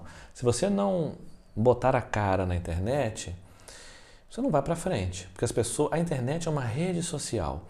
Aquilo foi idealizado para as pessoas se conectarem com as pessoas. E eu vejo aí mentores, mentoras que vendem coisas do tipo: venda sem precisar aparecer. Pelo amor de Deus, Filipa. Uma pessoa que compra algum programa de vendas, ou um programa de excelência ou de melhoria de vendas, com a promessa de que ela não precisa aparecer para se divulgar, no mínimo ela é uma tonta. Me desculpa, mas essa é a minha opinião. Como que você vai se relacionar numa pessoa numa rede social se você não aparece? Você acha que isso faz sentido? Para mim, não. Nenhum. Então, é assim, quando as pessoas falam isso com você, eu falo muito com as minhas alunas, é assim, olha, vocês precisam aparecer. Só que não é aparecer com boca vermelha, batom vermelho e terninho oversize. E fotos. Não é isso. Isso não traz nada. O que traz gente para consumir o seu serviço ou o seu produto é a solução que você dá para ela, para o problema dela. Só que essa malta não quer saber disso. Por quê? Porque isso dá trabalho. Isso não é fácil de fazer. E aí acontece um fenômeno interessante, que é o seguinte, é o julgamento. Então, quando eu falo com uma pessoa, uma cliente minha, uma aluna minha, olha, muito bem, então agora você vai começar a fazer seu conteúdo, pega seu telemóvel e começa a fazer pequenos conteúdos todos os dias. Fala daquilo que você acha que vale a pena, faça uma lista daqueles problemas, dos desejos, das necessidades, dos anseios, dos medos das pessoas dentro do seu nicho e fala um pouco sobre aquilo e como é que você vai fazer para resolver o problema delas. É muito simples. Ah, mas não vai fazer. Tem vergonha, tenho medo. Do que ela tem medo? É de fazer o conteúdo? É de pegar o telemóvel e gravar? Não é isso. É o medo do julgamento das pessoas. Falo muito isso. Então, não é o telemóvel que vai morder a cara dela. É o medo do julgamento da fulana ver que ela está fazendo aquilo. Ora, se nós estamos numa rede social e precisa ser relação de pessoas, precisa ter engajamento de pessoas e conexão de pessoas, como é que a gente que se predispõe a ter um negócio digital não aparece? Isso não faz sentido? Totalmente de acordo, sim. Então, uma pessoa que faz alguma coisa, no caso de uma cliente, talvez eu até entenda. Ah, eu quero fazer Tem muita cliente minha assim, ó, eu vou fazer sobrancelha, mas não quero mostrar não, porque eu não quero que as pessoas saibam. Temos que respeitar essas opiniões. E tá tudo bem. Eu só publico quem me permite publicar. E eu não publico tudo. Tem coisa que eu acho que não precisa. Coisa do tipo, imagina uma miúda de 16 anos que não tem um pelo no corpo nenhum. E vai fazer uma sobrancelha? Eu não publico aquilo. Ou só os olhos, quando ela é pequena e tal. Mas eu também não gosto de ficar usando isso para divulgar em cima dessas coisas. Eu não acho que é muito certo. Tem gente que gosta, tá? Tem gente que gosta, que me pede. Tem manifestações de ajuda, digamos assim, tão bonitas, né, das pessoas, de solidariedade, essa é a palavra. Eu já tive miúdas lá que falam, olha, publica a minha foto. Faz um post, me mostra. Pode ajudar tanta gente. Olha como é que uma miúda de 16, de 15, de 18, tem uma mentalidade talvez muito diferente de outras pessoas. Então a gente tem que tentar entender até onde aquela pessoa quer chegar, o que é que ela quer para ela. E às vezes também a gente, enquanto profissional prestador de serviço, a gente tem a mania de julgar um pouco as pessoas, né? Então esse julgamento é um pouco perigoso. Eu faço alguns julgamentos com as minhas alunas, porque o meu papel de professor não é não julgar, mas orientá-las. E eu tenho que julgar aquilo que está acontecendo ali. Então, quando eu vejo uma menina que quer fazer uma formação comigo e não quer aparecer na internet, e ela é manicure, e eu entro no Instagram dela, eu falo muito isso, e os posts dela são só mãozinhas com as unhas assim, eu não sei até onde é que ela vai querer chegar na vida. Ela vai continuar a fazer aquilo pro resto da vida, ela nunca vai crescer. Né? E a gente não sabe o que está por vir aí para frente, né? As coisas podem mudar ainda. Então, a gente tem que, infelizmente, vestir a cara do não ter a vergonha, porque, afinal de contas, é o nosso ganha-pão. Imagina se você não aparecesse. Imagina você, Filipe, fazendo o que você faz e que você fizesse só posts, não fizesse nenhum vídeo, nenhum direto, nenhuma live, nenhum podcast, nem nada. Você acha que você teria o alcance que você tem hoje? Nem um terço. Nem menos do que isso. Nem um terço. Gente, a vida moderna é assim. Eu tive que me reinventar com 50 anos. Por isso que eu falo da exceção. eu tenho que conviver num ambiente onde eu sou o único homem, eu sou o cara mais velho, eu sou mais maduro, cabelo branco e tal, não sei o quê, num ambiente que eu não tenho um monte de menininhas jovens, miúdas jovens, né, fazer as coisas. Então, o que vai me diferenciar? Eu tenho que estar sempre à frente desse pessoal. E eu busquei um outro nicho. O meu nicho é de quê? De senhoras, de pessoas mais maduras, que também têm dificuldade na internet. Eu me conecto com essas pessoas. Tem meninas jovens? Tem várias. Mas as mais maduras são as que mais se conectam comigo. E como é que tu, Wander, lidas com isso? Tu sentes que para ti, por seres homem e num mundo tão feminino, sentes que há algum tipo de preconceito? Ou pelo contrário, a admiração e o querer saber como é que Tem fizeste? as duas coisas. Todas as formações que eu já fiz até hoje, eu sempre fui o único homem. Salvo raras. Eu fiz, assim, dezenas de formações. Sempre era o único homem lá dentro. Nunca tive problema com isso. Eu já escutei ou já percebi essas manifestações de admiração, de entender por quê. As pessoas têm curiosidade. Mas um homem fazendo isso, né? Já escutei muito isso. E já percebi também afastamento. Tem muito afastamento. Porque como no seu nicho, por exemplo, no nicho do... Eu posso falar que você é uma consultora de... sei lá, você se intitula o quê hoje? Você faz tanta coisa, você se intitula o quê? Pois, eu estou num processo... Eu ainda me intitulo como personal trainer, mas Pois eu, na verdade, cada vez me identifico menos com isso. Pronto. Então, se você pegar o nicho dos personal trainers daqui de Portugal, você sabe quem são. Você sabe as maltazinhas que tem umas turmas aqui, outras ali, tem gente que se dá melhor, tem uns eventos que sempre vão as mesmas pessoas, não tem umas coisas assim? Sim, Todo nicho tem isso. E às vezes eu percebo que eu não estou presente nisso, estou presente em outras coisas, mas também porque não dou tanto valor para essas coisas, sabe? Para esse tipo de movimento. Porque na área da beleza, os eventos das pessoas da área da beleza, Filipa, eles são muito voltados para o umbigocentrismo. Eu escutei isso de um mentor meu uma vez. São eventos que as pessoas estão ali para serem, ou se acharem, ou para transmitirem que elas são melhores dos outros que estão ali. Cada um buscando aparecer mais do que o outro. Eu já não tenho idade para isso. Talvez até tenha sido assim em algum momento da minha vida, mas já passou muito tempo. Então, esses movimentos de congressos de estética, eu percebo esse movimento muito feio, sabe? É um querendo mostrar mais do que o outro, é uma busca pelo ego que no meu momento de vida hoje não faz sentido nenhum para mim. Não faz sentido algum. Então, às vezes tem preconceito, às vezes não tem, às vezes tem admiração, às vezes tem as pessoas que chegam e falam, nossa, eu vim aqui porque eu quero fazer com um homem. Eu falei, mesmo por quê? Porque eu acho que os homens são mais... fazem as coisas mais direitinho.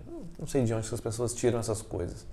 Mas eu já fui escolhido para fazer trabalhos em pessoas porque eu era homem. Também. E muita gente se conecta nesse sentido. Agora depende, cada um é cada um. Né? Tem muita... As pessoas pensam muito diferente. Olha, e assim, uma pergunta que eu também te queria muito fazer, porque isto afinal estamos num podcast de fitness, não é? Eu sei que tu também treinas, portanto, eu acompanho as tuas redes sociais. Eu quero te fazer umas perguntas também, depois eu vou inverter aqui, eu vou começar a perguntar agora. Pronto, vou virar convidada agora. Vai. Mas queria que tu, com máxima sinceridade, faz-te conta Claro. que eu não sou eu. Tu sentes que essa rotina de treino e o facto de tu tirares esse momento para ti no teu dia, de cuidares de ti, trabalhares em ti também no teu corpo, te ajuda de alguma forma a ser um melhor profissional e uma melhor pessoa? Ajuda. Eu vou te dizer uma coisa. Falei com a Gisele outro dia fiz uns stories sobre isso. Às vezes eu me pergunto, por que eu tenho tanta resiliência para fazer as coisas, muitas coisas ao mesmo tempo, e não tenho tanta resiliência para cuidar do meu corpo? Às vezes eu paro para me perguntar por quê. Porque é o principal que eu deveria me preocupar e não me preocupo tanto assim. Então eu sou aquele dos altos e baixos. Eu começo a treinar, começo, aí de repente para. Aí, porque tem mais trabalho agora, não tenho tempo, aquelas desculpas, né? Quando eu percebo que a barriga já cresceu, aquela coisa toda. E eu consegui fazer isso quando eu era mais jovem. Olha, talvez de uns 10 anos para cá, eu estou tendo muita dificuldade em ter consistência nos meus treinos. Claro que isso afeta o meu dia a dia. Óbvio. Já pensou a posição que eu trabalho? Já imaginou a posição? Você já viu a posição que eu trabalho todo dia? Como é que eu fico? Dobrado, não é? Eu atendo todos os dias, 4 a 5 clientes. Eu trabalho ou 8 ou 10 horas por dia. Ou é 4 ou é 5. Todo santo dia. Nessa posição, curvado, o tempo inteiro. Né? Então, eu acho que para fazer isso há tanto tempo como eu faço, eu tenho até poucos problemas. Eu não tenho problema de coluna, mas eu tenho um histórico muito bom. Eu sempre pratiquei muita luta e sempre fiz muita musculação. Eu adoro ginásio. Adoro. Ao contrário da Gisele. Gisele detesta. Eu adoro. Quer me ver feliz é puxando um ferro, mas eu não consigo dar consistência naquilo. E o que tem acontecido? Comentei isso com a Gisele esses dias. O fato de eu estar com 50, já não sou mais, eu não sinto a resposta muscular que eu tinha antes. Aquela memória muscular vigorosa que eu tinha, eu não consigo senti-la mais. Tendo mais dificuldade para os recomeços, né? Porque começa a treinar, para, aí quer voltar de novo, aí aquela dificuldade. E para mim é realmente uma luta, é difícil. Não estou falando pegar peso não, tá? Porque isso para mim, eu pensava em peso quando eu tinha 18 anos. Eu sei que peso na musculação não quer dizer absolutamente nada. Sabe, para tontos que ficam lá se olhando no espelho, achando que são, né? Não é isso. Mas o vigor, ele tem reduzido um pouco. Eu não sei se é em detrimento de alimentação e tudo mais, que talvez ela não esteja tão boa assim. Mas sim, o treino, quando ele está sendo bem feito, ele me ajuda muito. Imenso. Só que eu não estou tendo força para ter a resiliência que eu preciso. Eu até te perguntar isso, o que eu poderia fazer para ter um pouco, mudar esse mindset? Assim, eu trabalho tanto essas coisas com as pessoas, comigo mesmo, né? Mindset, essas coisas todas, de trabalho, de evolução, não sei o quê, mas o meu corpo...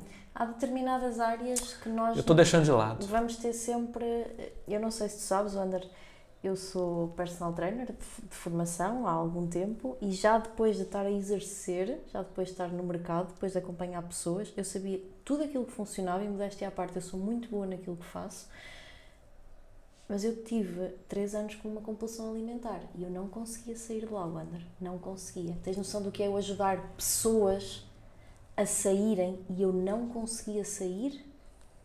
Ou seja, muitas vezes nós sabemos tudo, mas por algum motivo, alguma coisa nos está a nós bloquear como pessoas. Então, como é que você desbloqueou isso?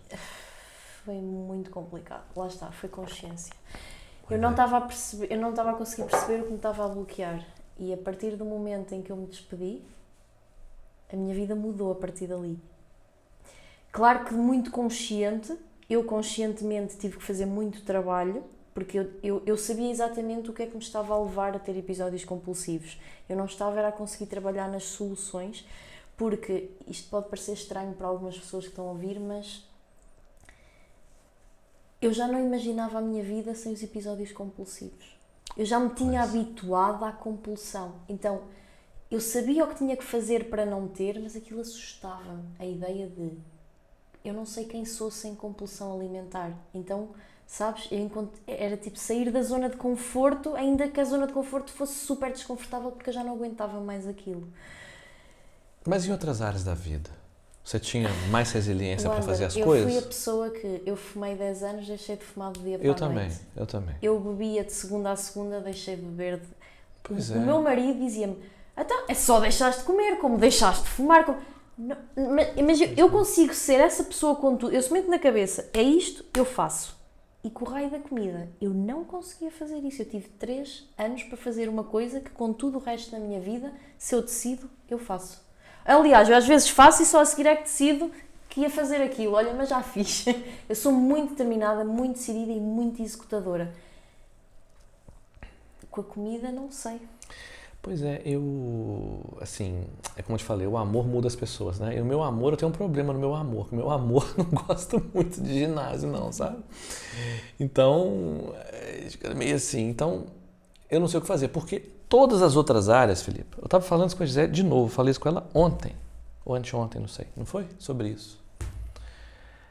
Porra, talvez as pessoas que estão nos assistindo aqui, quem é da estética vai saber bem o que eu estou falando. A pessoa chega lá e se dedica o dia inteiro, atende as pessoas da melhor forma possível, acaba o dia de trabalho podre, exausto. Eu não tenho condição física nem psicológica de ir para um ginásio para treinar. Não consigo, eu vou querer ir para casa.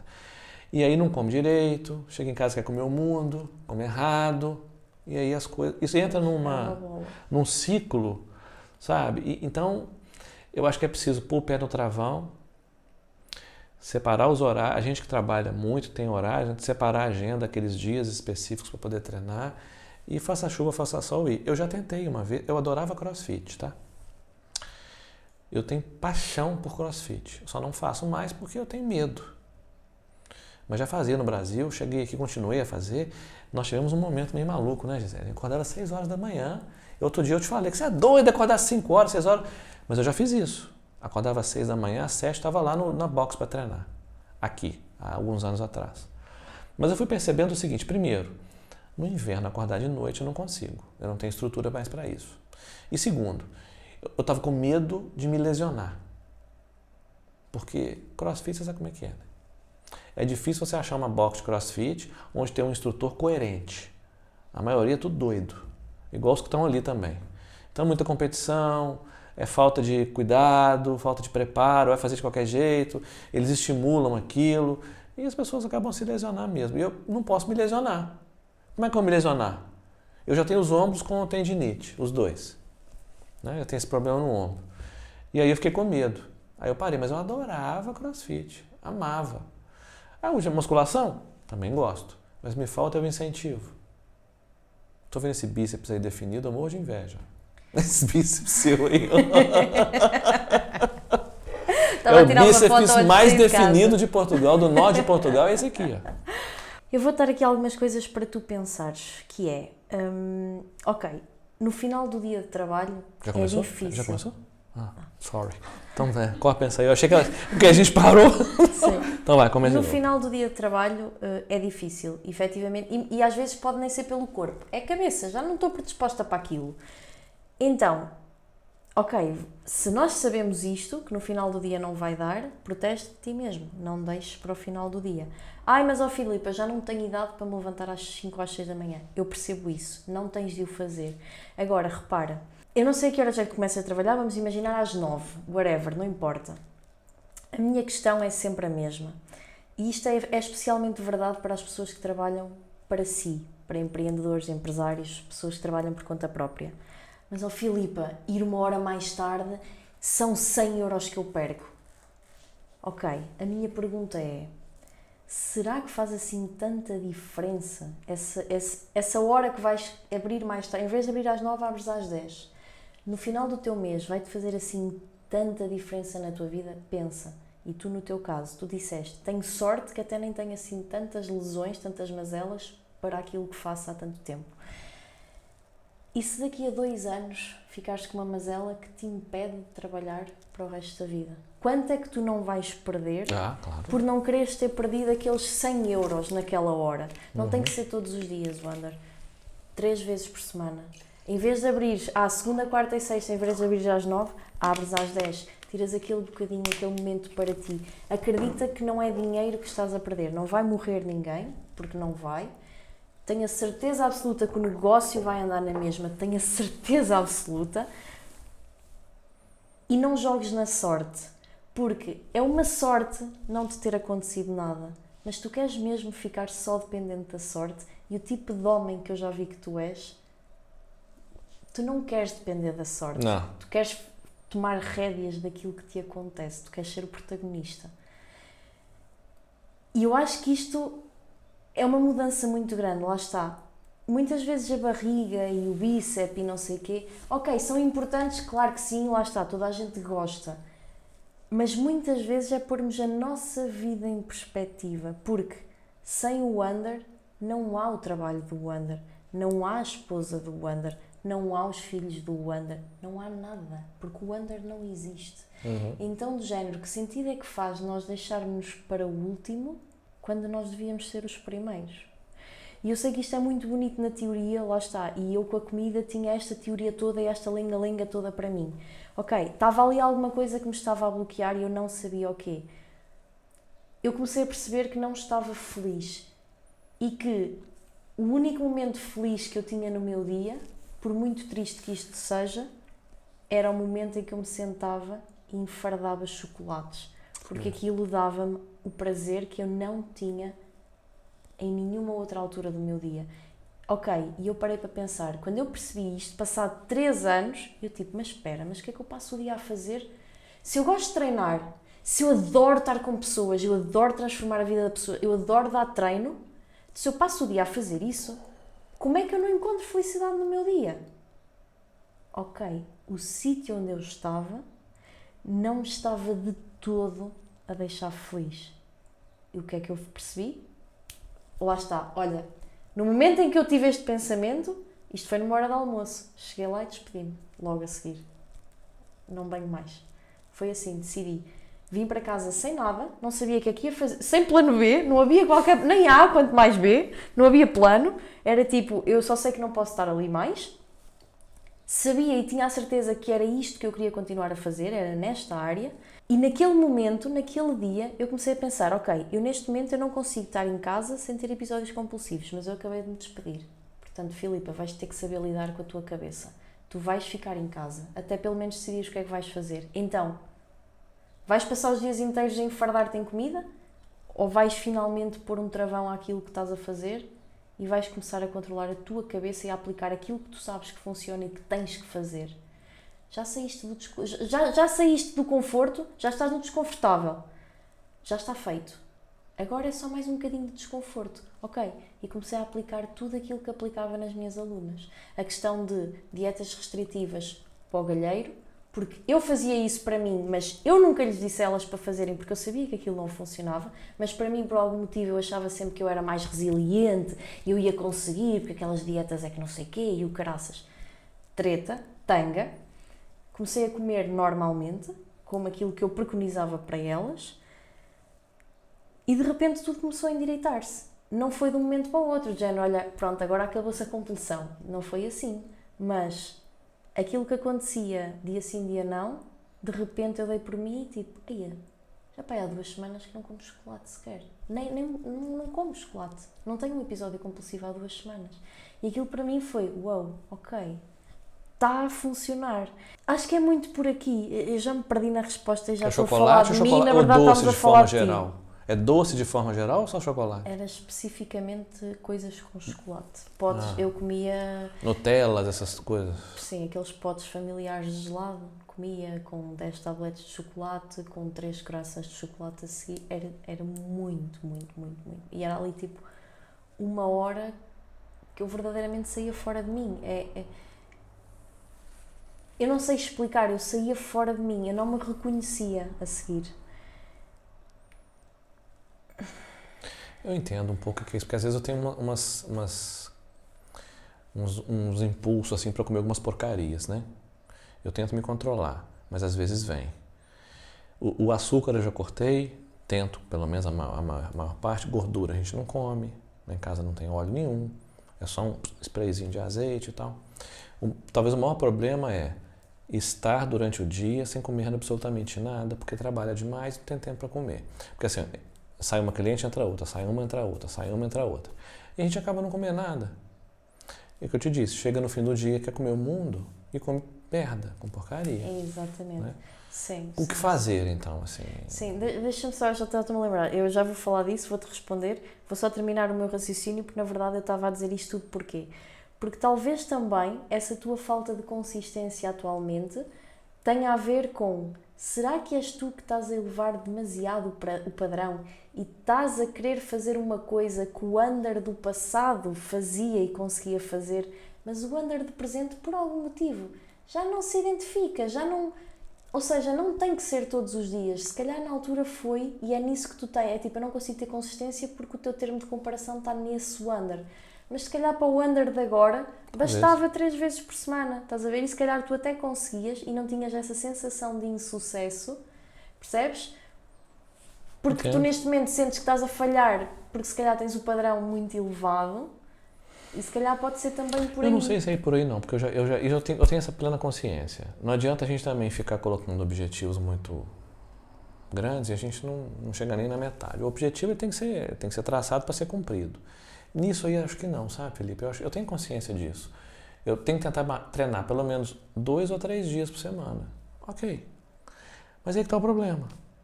Até aí já está difícil. Percebe? Então, eu não consigo ter essa consistência toda. Até se tentarmos a psicologia inversa. Então, ok, treinar 2 a 3 vezes está difícil. Então, e se traçares mesmo um objetivo de todos os dias, nem que seja meia hora, vais caminhar antes de ir trabalhar? Talvez, sim. Pode ser. Às vezes o excesso de liberdade é o que também... É o que te só deixa... só não tens nada para vestir quando tens muita roupa, porque só tens 2 t-shirts, é que está para lavar e ela Pois é, aí aí você é obrigado a usar, pois é. Portanto, se não dá pelo excesso de liberdade, então faz aí tipo o modo caverna, sabes? Aí tipo 2 meses, compro todos os dias, vou caminhar, nem que seja meia hora. Sabe uma coisa que acontece também interessante, um ciclo vicioso, né? Tipo assim, você treina pouco, então você tem um espaço muito grande entre os treinos. E aí cada vez que você vai... Custa mais. Pois, por isso é que eu estou a dizer, não, o dia seguinte lá o ácido lático que invade. Eu sou o homem ácido lático, todo dia eu tô com isso no meu corpo, porque dói pra caceta, dói muito. A cotinha de dor, é horrível. Aí fala, meu Deus, vou começar tudo de novo. Eu sei que eu preciso ter mais consistência, mas não tem. Não sei o quê. Opá, eu testaria uma dessas formas. Vamos tentar. Se não dá de uma... Vamos tentar. Ou seja, ainda vou voltar aqui. O segredo é tentar. Para te contar Mas que... agora, voltando àquela pergunta que estavas a fazer, que também eu acho muito importante nós falarmos, porque isto é efetivamente uma coisa que acontece muito na área da estética, mas também noutras áreas. Efetivamente, o teu corpo, ele vai ter que ir buscar, de alguma forma, porque o teu corpo foi feito para sobreviver, ponto final, ok? Então, isto é quase como uma casa e tu tens X despesas fixas, que é o gás, a luz, a água. O teu corpo tem, ele só por existir, os teus órgãos, mesmo que estivesses ligado a uma máquina, ele gastaria X energia por dia. O que acontece muitas vezes nas pessoas que trabalham muito é que saiam de casa, comem às vezes uma coisa qualquer, porque nem é um pequeno almoço riquíssimo, é uma coisa na correria, às vezes até no carro, na viagem, não sei o que, uma Sands e assim. Depois comem à hora do almoço. Quando? À hora do almoço, não é? Manicures e assim, enfim, vê-se muito nem sequer pararem às vezes para comer à hora do almoço. E depois, quando chegam à noite a casa, pois obviamente apetece até comer o puxador da porta, como é lógico. Porquê? Porque se o teu corpo precisa de 1000 e durante o dia tu ainda só lhe deste 2, o teu corpo começa em alerta de género, com caraças. Se durante estas horas todas eu só tive 2, não vai ser agora, ou seja, ele espalha, não vai ser agora em meia hora que ela me vai conseguir dar 998 para eu conseguir os meus 1000 direitinhos. Então o que é que ele faz? Ele aciona logo um mecanismo de alerta de SOS de sobrevivência que é, eu vou ter que pôr este gajo a comer seja lá como for. Então ele começa a acionar um monte de botõezinhos, digamos assim, um monte de alertas, de hormonas, de respostas, que te vão fazer ter essa vontade de comer tudo e mais alguma coisa. Então, para que isto não aconteça, é importante que tu vás ao longo do dia comendo pequeninas coisas. E se tu não tens este tempo para parar, para fazer a tua refeição completa, como seria, entre aspas, o ideal eu costumo dizer, o ideal é aquilo que é ideal para ti. Ideal para ti não é ideal para mim. O ideal é o que tu fazes. Então, por exemplo, uma peça de fruta no bolso. Olha, enquanto vais à casa de banho, tu comes uma peça de fruta. Uns frutos secos no bolso. Enquanto, às vezes até nem precisas ir a lado nenhum, é só tipo ali sacar da cartola quase de costa, com a não vai mão ver, direita, não. Pronto. Batidos, é muito bom. Iogurtes líquidos, muito bom. Porque tu numa ida à casa de banho, enquanto estás a fazer xixi, tu bebes o iogurte. Isto é real. Eu quando dava treinos presenciais, muitas vezes eu fazia isto. Enquanto estava a fazer xixi, estava a beber um batido. Bolachas de arroz, bolachas de milho, tudo naqueles pacotinhos pequeninos, tu consegues ter isso facilmente no bolso, em qualquer fugidinha, em qualquer intervalo, em qualquer... Mesmo às vezes lá está a cliente, mesmo que ela esteja a ver a meter-te uma bolachita à boca, será que ela se vai importar? Se calhar não. A maior parte das vezes não. Mas há coisas mesmo assim, barrinhas de proteína, por exemplo, barrinhas de cereais. Por exemplo, outra coisa também, mini panquecas ou mini muffins. Se tu não tens muito tempo durante a semana, ao fim de semana, por exemplo, ao domingo, prepara logo uma fornada de muffins, é uma coisa qualquer, aveia, ovo, banana, mete para o forno, depois congelas, tem que ser pequeninos, que é para conseguir ser prático para o teu dia-a-dia, de conseguires levar no bolso ou assim, congelas e depois, sempre no dia anterior, leva. E tens ali lanchinhos para a semana toda e consegues ir metendo, lá está, à meio da manhã, tomas o pequeno almoço antes de sair de casa, pá, que comas um muffinzinho, uma bolachinha, uma coisa qualquer e um iogurte líquido a meio da manhã, já vais chegar ao almoço com outra coisa no estômago. Fazes o mesmo a meio da tarde. Aquelas comidas de bebê que a pessoa fala assim, come aquilo é bom? Aquele suminho de fruta, dos bebés, aquelas sim, papinhas de fruta, aquilo ajuda? Sim. É uma boa opção, aquilo é só fruta. É tão bom como se estivesses a comer a fruta. Não, o gosto é meio ruim, mas se pudesses comer a fruta, era melhor comer né? a fruta, mas se não podes comer entre nada ou definitivamente... Aquilo é uma fruta amassada, não é? Fruta. Aqueles que... É fruta esmagada, aquilo é para beber, é excelente, é excelente. Há inúmeras possibilidades, sim, é mesmo uma opção. Às vezes até, por exemplo, uma própria sandes, tipo uma sandes de pão de forma, com alguma coisa, com queijo, fiambre, ou com ovo, ou com qualquer coisa que tu gostes, se estiveres ali embrulhado em papel de prata e, por exemplo, cada vez que vais receber de uma cliente, tiveres aquilo ali ao lado na caixa, tiras um bocadinho de pão, metes à boca. Pois é. O meu corpo, quando entra em modo sobrevivência, tinha que consumir a gordura que eu tenho na barriga, mas ele não faz isso. Não. Ele é burrinho, Ele fica muito doido. Ele fica doido, comida. Ele só quer a comida. E jejum intermitente? É bom ou não? É uma estratégia. Eu já fiz uma vez, deu certo, só que parece que depois meu metabolismo acostumou e passou a não fazer efeito mais. É uma estratégia, é uma forma de organização, porque, imagina, se tu garantires o teu objetivo é perder gordura, por exemplo. Déficit calórico, ponto. Se o déficit calórico for atingido ao final do dia, para umas pessoas vai ser mais fácil através do jejum intermitente, porque já corta ali alguma refeição, desde que isso não a faça consumir essas calorias a mais nas refeições seguintes. Tudo certo. Para outras pessoas não vai funcionar porque acordam com muita fome e se estão a passar o pequeno almoço depois ainda vão comer mais na refeição a seguir. Portanto, se no final do dia o déficit calórico for garantido, tu podes organizar da forma que verdadeiramente der mais jeito. Houve uma altura da minha vida em que eu fazia jejum intermitente precisamente porque me dava mais jeito. Porquê? Era muito mais fácil para mim, eu passava das 7 da manhã às 10 da noite fora de casa. Para além de eu só ter que levar 2 refeições ou 3 e não ter que levar 5 ou 6, não tinha que preparar 5 ou 6 refeições, só tinha que preparar 2 ou 3, fazia 2 ou 3 muito maiores, que no final do dia me garantiam aquilo que eu precisava e eu não tinha que andar com tanta tralha atrás, não tinha que andar sempre a parar para comer.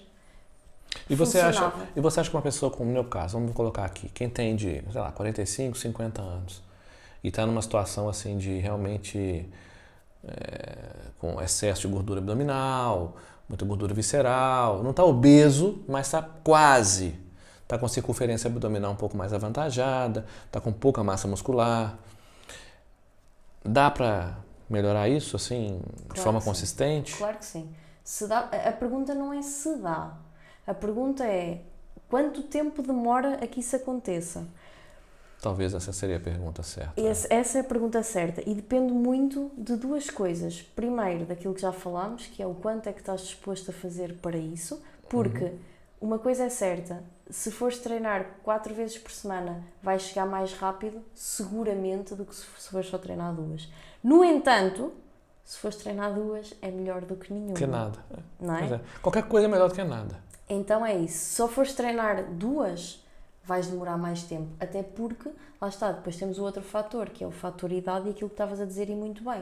Há coisas que, por muito que nos cuidemos e por muito bem que façamos, o fator tempo nós não conseguimos lutar contra ele. E há coisas que se vão efetivamente perdendo com a idade e isso é um facto. É ciência, está comprovado e a perda de massa muscular efetivamente ocorre. E o decréscimo do metabolismo também é uma coisa que acontece, não da forma que as pessoas tipicamente acham que acontece. Ele acontece a partir, normalmente, ali dos 60 anos e decresce cerca de 1% por ano a partir daí. Ok? Então. A maior parte das pessoas simplesmente começa-se a mexer pouco e começa a comer mais ao longo da idade. Factos. É isso. Factos. Ainda que o teu corpo não responda tão rápido como tu quando tinhas 20 anos, isso não vai acontecer e é normal, tens que ter consciência que quanto melhor fizeres as coisas, ou seja, se tu tens o fator tempo contra ti, mais importante é o outro fator, que é eu fazer as coisas, o que eu controlo, fazer o melhor possível. Deve ser. Estás a ver? Agora, lá está. Se só consegues ir 2 vezes, eu vou-te dizer, vai 2 vezes. Agora, se calhar para veres o mesmo resultado que verias em 3 meses, se calhar vai-te levar meio ano. Percebes? É sempre sobre isso. Escutou, né, Gisele? Vamos fazer essa... Porque a gente faz tudo junto, sabe? A gente trabalha junto, dorme junto, treina junto, faz tudo junto. E casal que treina junto, cresce junto. Isto é uma frase que eu ouço muitos brasileiros dizerem. Pois é, a gente faz tudo mesmo. Acho super fixe. E é tudo bom, assim, a gente gosta demais quando tá a treinar. Ela já precisa precisa de um personal ali, porque ela não tem muita... Ela está a ouvir, Ela não tem malta. muita... E neste momento ela fez isto. Ela não tem muita, assim, a percepção... como é que eu falo? Como é que eu falo de você? Você não tem muita percepção de posicionamento, sabe? Okay. Essa corporal. consciência corporal dela é meio complicada, então eu fico com medo dela ter um problema na coluna e tal. Então o personal ajuda bastante. Eu não preciso disso não. Eu já treino há tanto tempo, né? Já conheço aquilo, trás para frente para trás. Mas o que importa é que a gente vai junto e um ajuda o outro. Mas neste momento precisavas, não pela parte técnica, Não, eu já fiz, eu mas gosto. para te criar o compromisso. Eu gosto, personal é bom, eu gosto. Porque se calhar, Não tem nada se contra souberes... personal não, eu adoro. Não, mas se souberes que tens lá o compromisso. Nós somos espetaculares a falhar connosco, mas para falhar com os outros já não é assim tão fácil. E eu gosto daquele personal que é Tens bravo. lá o compromisso com alguém, se calhar vai-te fazer Personal não falhar. bonzinho não é personal, não. Personal tem que ser duro, tem que ser como um general. Eu gosto de personal assim. Eu gosto é disso, né, Gisele? Pode ser uma estratégia também. Escuta, eu sei que a gente vai... Vamos voltar aqui daqui a um tempo pra gente mostrar a nossa evolução. Está Pronto. combinado. Vamos então aqui passar aos nossos jogos. Ui, O primeiro jogo de hoje, tu tens aqui um frasquinho com 4... aliás, tens vários, não é? Vais tirar 4 nomes e o objetivo é, dentro destas 4 pessoas, selecionar uma delas para teu PT, uma para teu nutricionista, outra para teu terapeuta e outra para teu amigo verdadeiro das ocasiões. O objetivo é tu seres, obviamente, a pessoa mais feliz, mais bem-sucedida e realizada possível. Tiro 4. Tiras 4. Podes tirar os 4 e abrir no final, ou como quiseres. Vamos ver se eu vou conhecer, né? Eu, Todos. se não conheceres, eu Você me ajuda. quem são. 1, 2, 3. É um nome em cada papel? Um nome em cada papel. Ok. E 4. É Ok, para ser boa. um PT, Um PT, psicólogo, amigo E e nutricionista. nutricionista. Tens que justificar a resposta. Posso abrir um já? Claro. Se calhar é melhor abrir todos e selecionas no fim. Pois não é? é. Pois, se calhar é melhor. Nossa Senhora. Ok. Marcelo começa. Rebelo de Pronto. Sousa. Boa. Esse eu já sei quem é. Como não saber, né? Ui, nossa, top demais. Já gostei. Paulo Musi. Então tem coisa do Brasil e coisa de Portugal, né? Sim. Tem aqui um misto. Opa, eu sou super fã dos nossos amigos brasileiros. Outro dia eu fui num podcast, saiu ela também, Cristina Ferreira. Essa eu não sei quem é. Thelma Monteiro, quem que é? Thelma Monteiro é uma atleta portuguesa judoca. De quê? Ah, judoca? Uhum, é a campeã. Interessante. Então vamos lá. Olha, é assim, a margem de escolha está muito apertada, sabe? Porque aquela pessoa que eu queria que fosse uma coisa, se eu escolher, vai me fazer falta para outra. Então vamos começar pelo... Se eu escolhesse alguém para ser o meu personal trainer, provavelmente eu ia escolher... Eu tenho que escolher o Paulo para ser meu personal, porque na verdade eu queria que ele fosse meu amigo, mas não tem nenhum outro que eu possa colocar nas outras opções. Então vou escolher o Paulo para ser meu personal, porque ele é muito foda naquilo que ele faz e é talvez a maior referência hoje em medicina desportiva é ele. Mundial. Sim, então sim. não tem como não escolher um sujeito desse para ser meu treinador. Então é o que eu escolheria, porque eu o admiro, já o acompanho há muito tempo e gosto dele não só como profissional, mas como pessoa. É um ser humano maravilhoso. Então meu personal é esse aqui. Muito bem. Para ser, agora falta nutricionista, terapeuta e amigo. Olha, eu escolheria a Thelma para ser a minha nutricionista, porque a atleta come muito bem, eu preciso de alguém para me ajudar a me alimentar melhor. E ela deve ser super resiliente nesse aspecto, porque para ser campeã de judô, tem que comer bem, tem que ter toda uma rotina, então acho que está bem escolhido, aí começa a complicar, né? Para ser amigo e para ser... qual que é o outro? Terapeuta. Pois é. É assim, eu talvez escolheria a Cristina para ser uma terapeuta, porque a Cristina é uma pessoa que talvez pudesse me ajudar em algumas coisas, porque é uma profissional de sucesso. Vamos ser sinceros, ninguém chega onde essa pessoa chegou à toa, né? É uma referência para todos nós, uma empresária incrível, uma pessoa de visão, é do mundo da televisão, é do mundo da comunicação, uma coisa que eu gosto muito, e eu tenho uma admiração muito grande por ela, e deve ser uma pessoa maravilhosa, então eu escolheria... Sim, eu acho que alguém que se ingra no mundo feroz, como o da televisão. Não, feroz é pouco, né? Ali é Tem um querendo matar o outro toda hora. Muita coisa. A Cristina Ferreira para o Portugal, ela é como se fosse a do Louro José, lá, como é que chama? Ana Maria Braga. Nós temos uma Cristina lá no Brasil, tem uma que chama Ana Maria Braga. É uma apresentadora muito renomada. Acho que para o Brasil, Ana Maria Braga, e aqui a Cristina. Gosto muito dela, escolheria ela realmente para isso. E sobrou foi a amizade, né? Olha, o Marcelo deve ser um bom amigo, sabia? Ele deve ser um bom amigo. Ele é muito engraçado, é um experiente, culto demais. Eu gosto do Marcelo, não tenho nada contra o Marcelo. Acho que como um estadista ele é impecável, acho que representa bem Portugal, independente de... Não vamos falar de política. Falando como pessoa. Eu paro para escutar ele falar. Se ele fica em cima do muro, se ele fala, se ele não fala, não me interessa. Mas me parece uma pessoa muito interessante. Esse professor, ele era professor e tudo mais. Sim. Então, assim, talvez seria um bom amigo. Faltou essa, né? Uma amizade, seria um amigo, né? Sim. Mas seria um bom amigo. Eu acho que eu aprenderia muito com ele, porque é um homem sábio. Muito sábio. Esse professor e tal, chegou onde chegou. Não é à toa que uma imensa população de Portugal gosta muito dele, né? Como pessoa e com a trajetória dele. Nesse pouco tempo que eu estou aqui, eu aprendi a admirá-lo. Ele é muito genuíno. Eu acho que ele é muito porreiro, né? Por exemplo, no Brasil, você não é capaz de imaginar que você está saindo na rua e encontra um presidente tomando um café numa tasca. Ele se acha. Se você for em qualquer lugar, o Marcelo está lá tomando um café na rua. No Brasil isso não acontece. Ele é muito acessível, me parece muito acessível. Sim, né? Então, acho que seria um bom amigo. Ia me ajudar muito. Perfeito. Eu acho e aprender muito com ele. Uma pessoa... Olha, foram até boas escolhas, sabe? Sim, gostei. Eu também acho que sim. Só gente porreira mesmo, assim. Gosto. Gostei. Para ser uma pessoa Gostou das minhas escolhas? Fui coerente? Sim, eu gostei das justificações. Lá está. Assim, à primeira vista, tipo, achava que ias fazer assim, algumas escolhas diferentes, mas... Depois com a explicação faz todo sentido. Pois é. O género estava a associar Munzi mais à parte da nutrição e até ao treino, mas também faz sentido o inverso.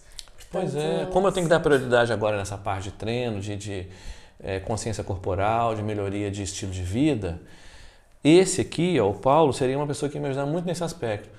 Não que ele não seria um bom amigo, talvez, ou outra coisa qualquer. Sim, porque deve conviver com um sujeito desse, ia ser maravilhoso. Fica bem qualquer. O Paulo, se eu pudesse falar assim, eu quero um para fazer todos, eu escolheria o Paulo. Ele seria bom para todos. Exatamente. Ele seria um bom amigo, ele seria um excelente personal, seria um excelente nutricionista, porque ele entende muito, e seria o terapeuta. O terapeuta. Sim, sem dúvida. Ele é uma pessoa maravilhosa, não desmerecendo os outros, mas acho que eu fiz boas escolhas. Este jogo é um bocadinho diferente e curioso, engraçado, eu gosto muito. E é o seguinte, eu vou trazer um facto engraçado, facto curioso, uma curiosidade, algo que quase ninguém sabe, ou é pouco provável que as pessoas saibam.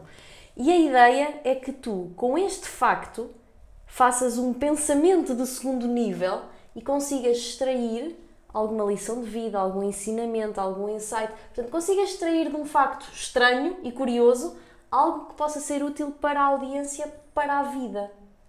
Tá bom. Pode ser? Pode. Ok.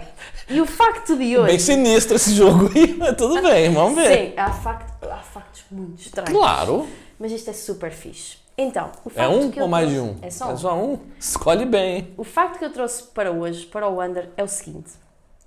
Sabias que a maior célula do corpo humano é o óvulo e a menor célula do corpo humano é o espermatozoide? Não sabia. Pois, eu acho que... Alguém sabia disto, malta? Por favor, digam-nos. Eu também não fazia ideia. Não fazia mesmo ideia disto. Epá, e achei muito curioso. Se quiseres depois eu digo-te a minha ilação, o que é que eu tirei, o que é que eu dei por mim a refletir com este facto, mas primeiro gostava de perceber o que é que tu tiras, o que é que tu extrais daqui, qual é a primeira coisa que te vem à cabeça sobre isto. Pois é fatos que realmente as mulheres são muito mais do que os homens, né? Já começa por aí. Então não tem muito o que falar. Então, Não fui eu pronto, que disse. vou começar. E elas permitem que a gente entre ali, né? Com a nossa insignificância. Por outro lado, a partir do momento que a mulher, na sua existência superior, porque a mulher tem um sentido muito maior, talvez desde quando é um óvulo, talvez desde o óvulo ela já é diferente do homem. E mesmo pelo fato de nos deixar entrar dentro delas, seja fisicamente ou psicologicamente, aqui eu vou usar metáforas também, essa grandiosidade dela não nos deixa sentir-nos inferiorizados, né? Porque existe uma coisa que eu volto a dizer, que eu falei no início, que é o amor, né? Porque se não tivesse amor, ela não permitiria essas coisas. Então, quando o amor existe, quando ela nos deixa entrar dentro delas, nos acolhe e dali surge um outro ser, olha que coisa bonita. Não tem muito o que dizer, não. Primeiro, mulheres, realmente, vocês são superiores aos homens. Eu sempre falei isso da minha esposa, em vários aspectos. Nós, na nossa insignificância, temos que aceitar isso em alguns momentos, mas também temos que entender que nós temos o nosso papel na sociedade, na vida, e como é bom a mulher nos acolher. E a gente entra numa outra cena. Nossa, além de tudo, ela, junto conosco, gera um outro ser, dá vida a um outro ser. Então, a mulher é um ser realmente iluminado, e para aqueles que não acham que isso é verdade, podem ter certeza que é sim. Pensem e reflitam sobre isso. E eu não sabia dessa questão da célula, mas o que me vem na mente é isso. Eu acho que é uma junção perfeita entre aquilo que é muito grande e aquilo que é muito pequeno, mas ambos se completam, se interagem e aquilo ali se transforma numa coisa maior. Eu acho que é isso. Muito bom. Olha, eu quando li, confesso que o primeiro pensamento, pronto, logo foi assim, mulheres, és maiores e caraças. Mas depois vieram outras coisas. A primeira foi: predisposição não é sina. Isto é, a mulher, o óvulo já é grande comparativamente ao espermatozoide. Isto, lá está, fez-me fazer comparações com outras coisas. Não é por a mulher já estar predisposta a ser grande à partida antes de nascer que depois, se tu não fizeres a tua parte, que ela não vai aceitar uma coisa pequena. Pois. Ou seja, a mulher que supostamente teria tudo para ser grandiosa se torna miserável e o homem tinha tudo para ser miserável, não é? E se tornam grandes homens. É isso. E depois também me fez ainda refletir mais à frente que essa junção perfeita que estavas a falar, nós muitas vezes, mesmo em casal, damos por nós, desculpem-me a expressão, a medir pilinhas. Não é uma questão de quem é que é mais que quem, mas muitas vezes sim, há um que precisa estar no back para o outro brilhar um bocadinho mais. Este está a fazer o seu papel e este está a fazer o seu papel. Não é por este estar mais, entre aspas, resguardado ou nos bastidores ou o que seja e o outro aparecer mais, que significa que um é melhor do que o outro. Porque eles não se ofuscam, eles complementam-se.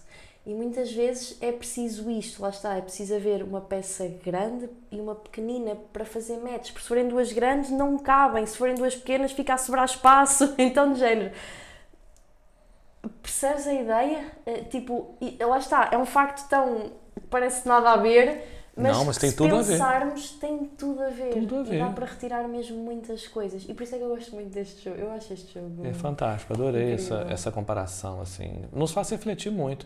Eu fico muito à vontade para falar isso porque a minha relação com a Gisele é muito interessante, porque ela é assim. Em alguns momentos ela foi protagonista, em vários momentos. Nós já estamos juntos vamos fazer 14, né? Vamos fazer 14 anos. Em alguns momentos ela foi protagonista, outros momentos eu fui protagonista, em alguns momentos nenhum dos dois foi protagonista. Então a gente só está junto porque tivemos altos e baixos em N situações. Ela está no terceiro casamento, eu estou no segundo. E essa treta de falar que o oposto se atrai, para mim é a maior bullshit do mundo. A gente só atrai quem é igual a gente. É diferente. Não tem nada disso não. Se ela não fosse parecida comigo, ela não estaria comigo. Bom, opinião minha, tá? Então, vivemos vários momentos juntos, sabemos que ainda vamos viver outros, tantos, Mas, no fundo, volta a palavra do início, é o amor. O amor é tudo. Tudo que tem amor dá certo. Se tem amor no meio, vai dar certo, seja o que for. É verdade. E lá, na nossa casa, na nossa vida, tem de sobra. Tão bonito.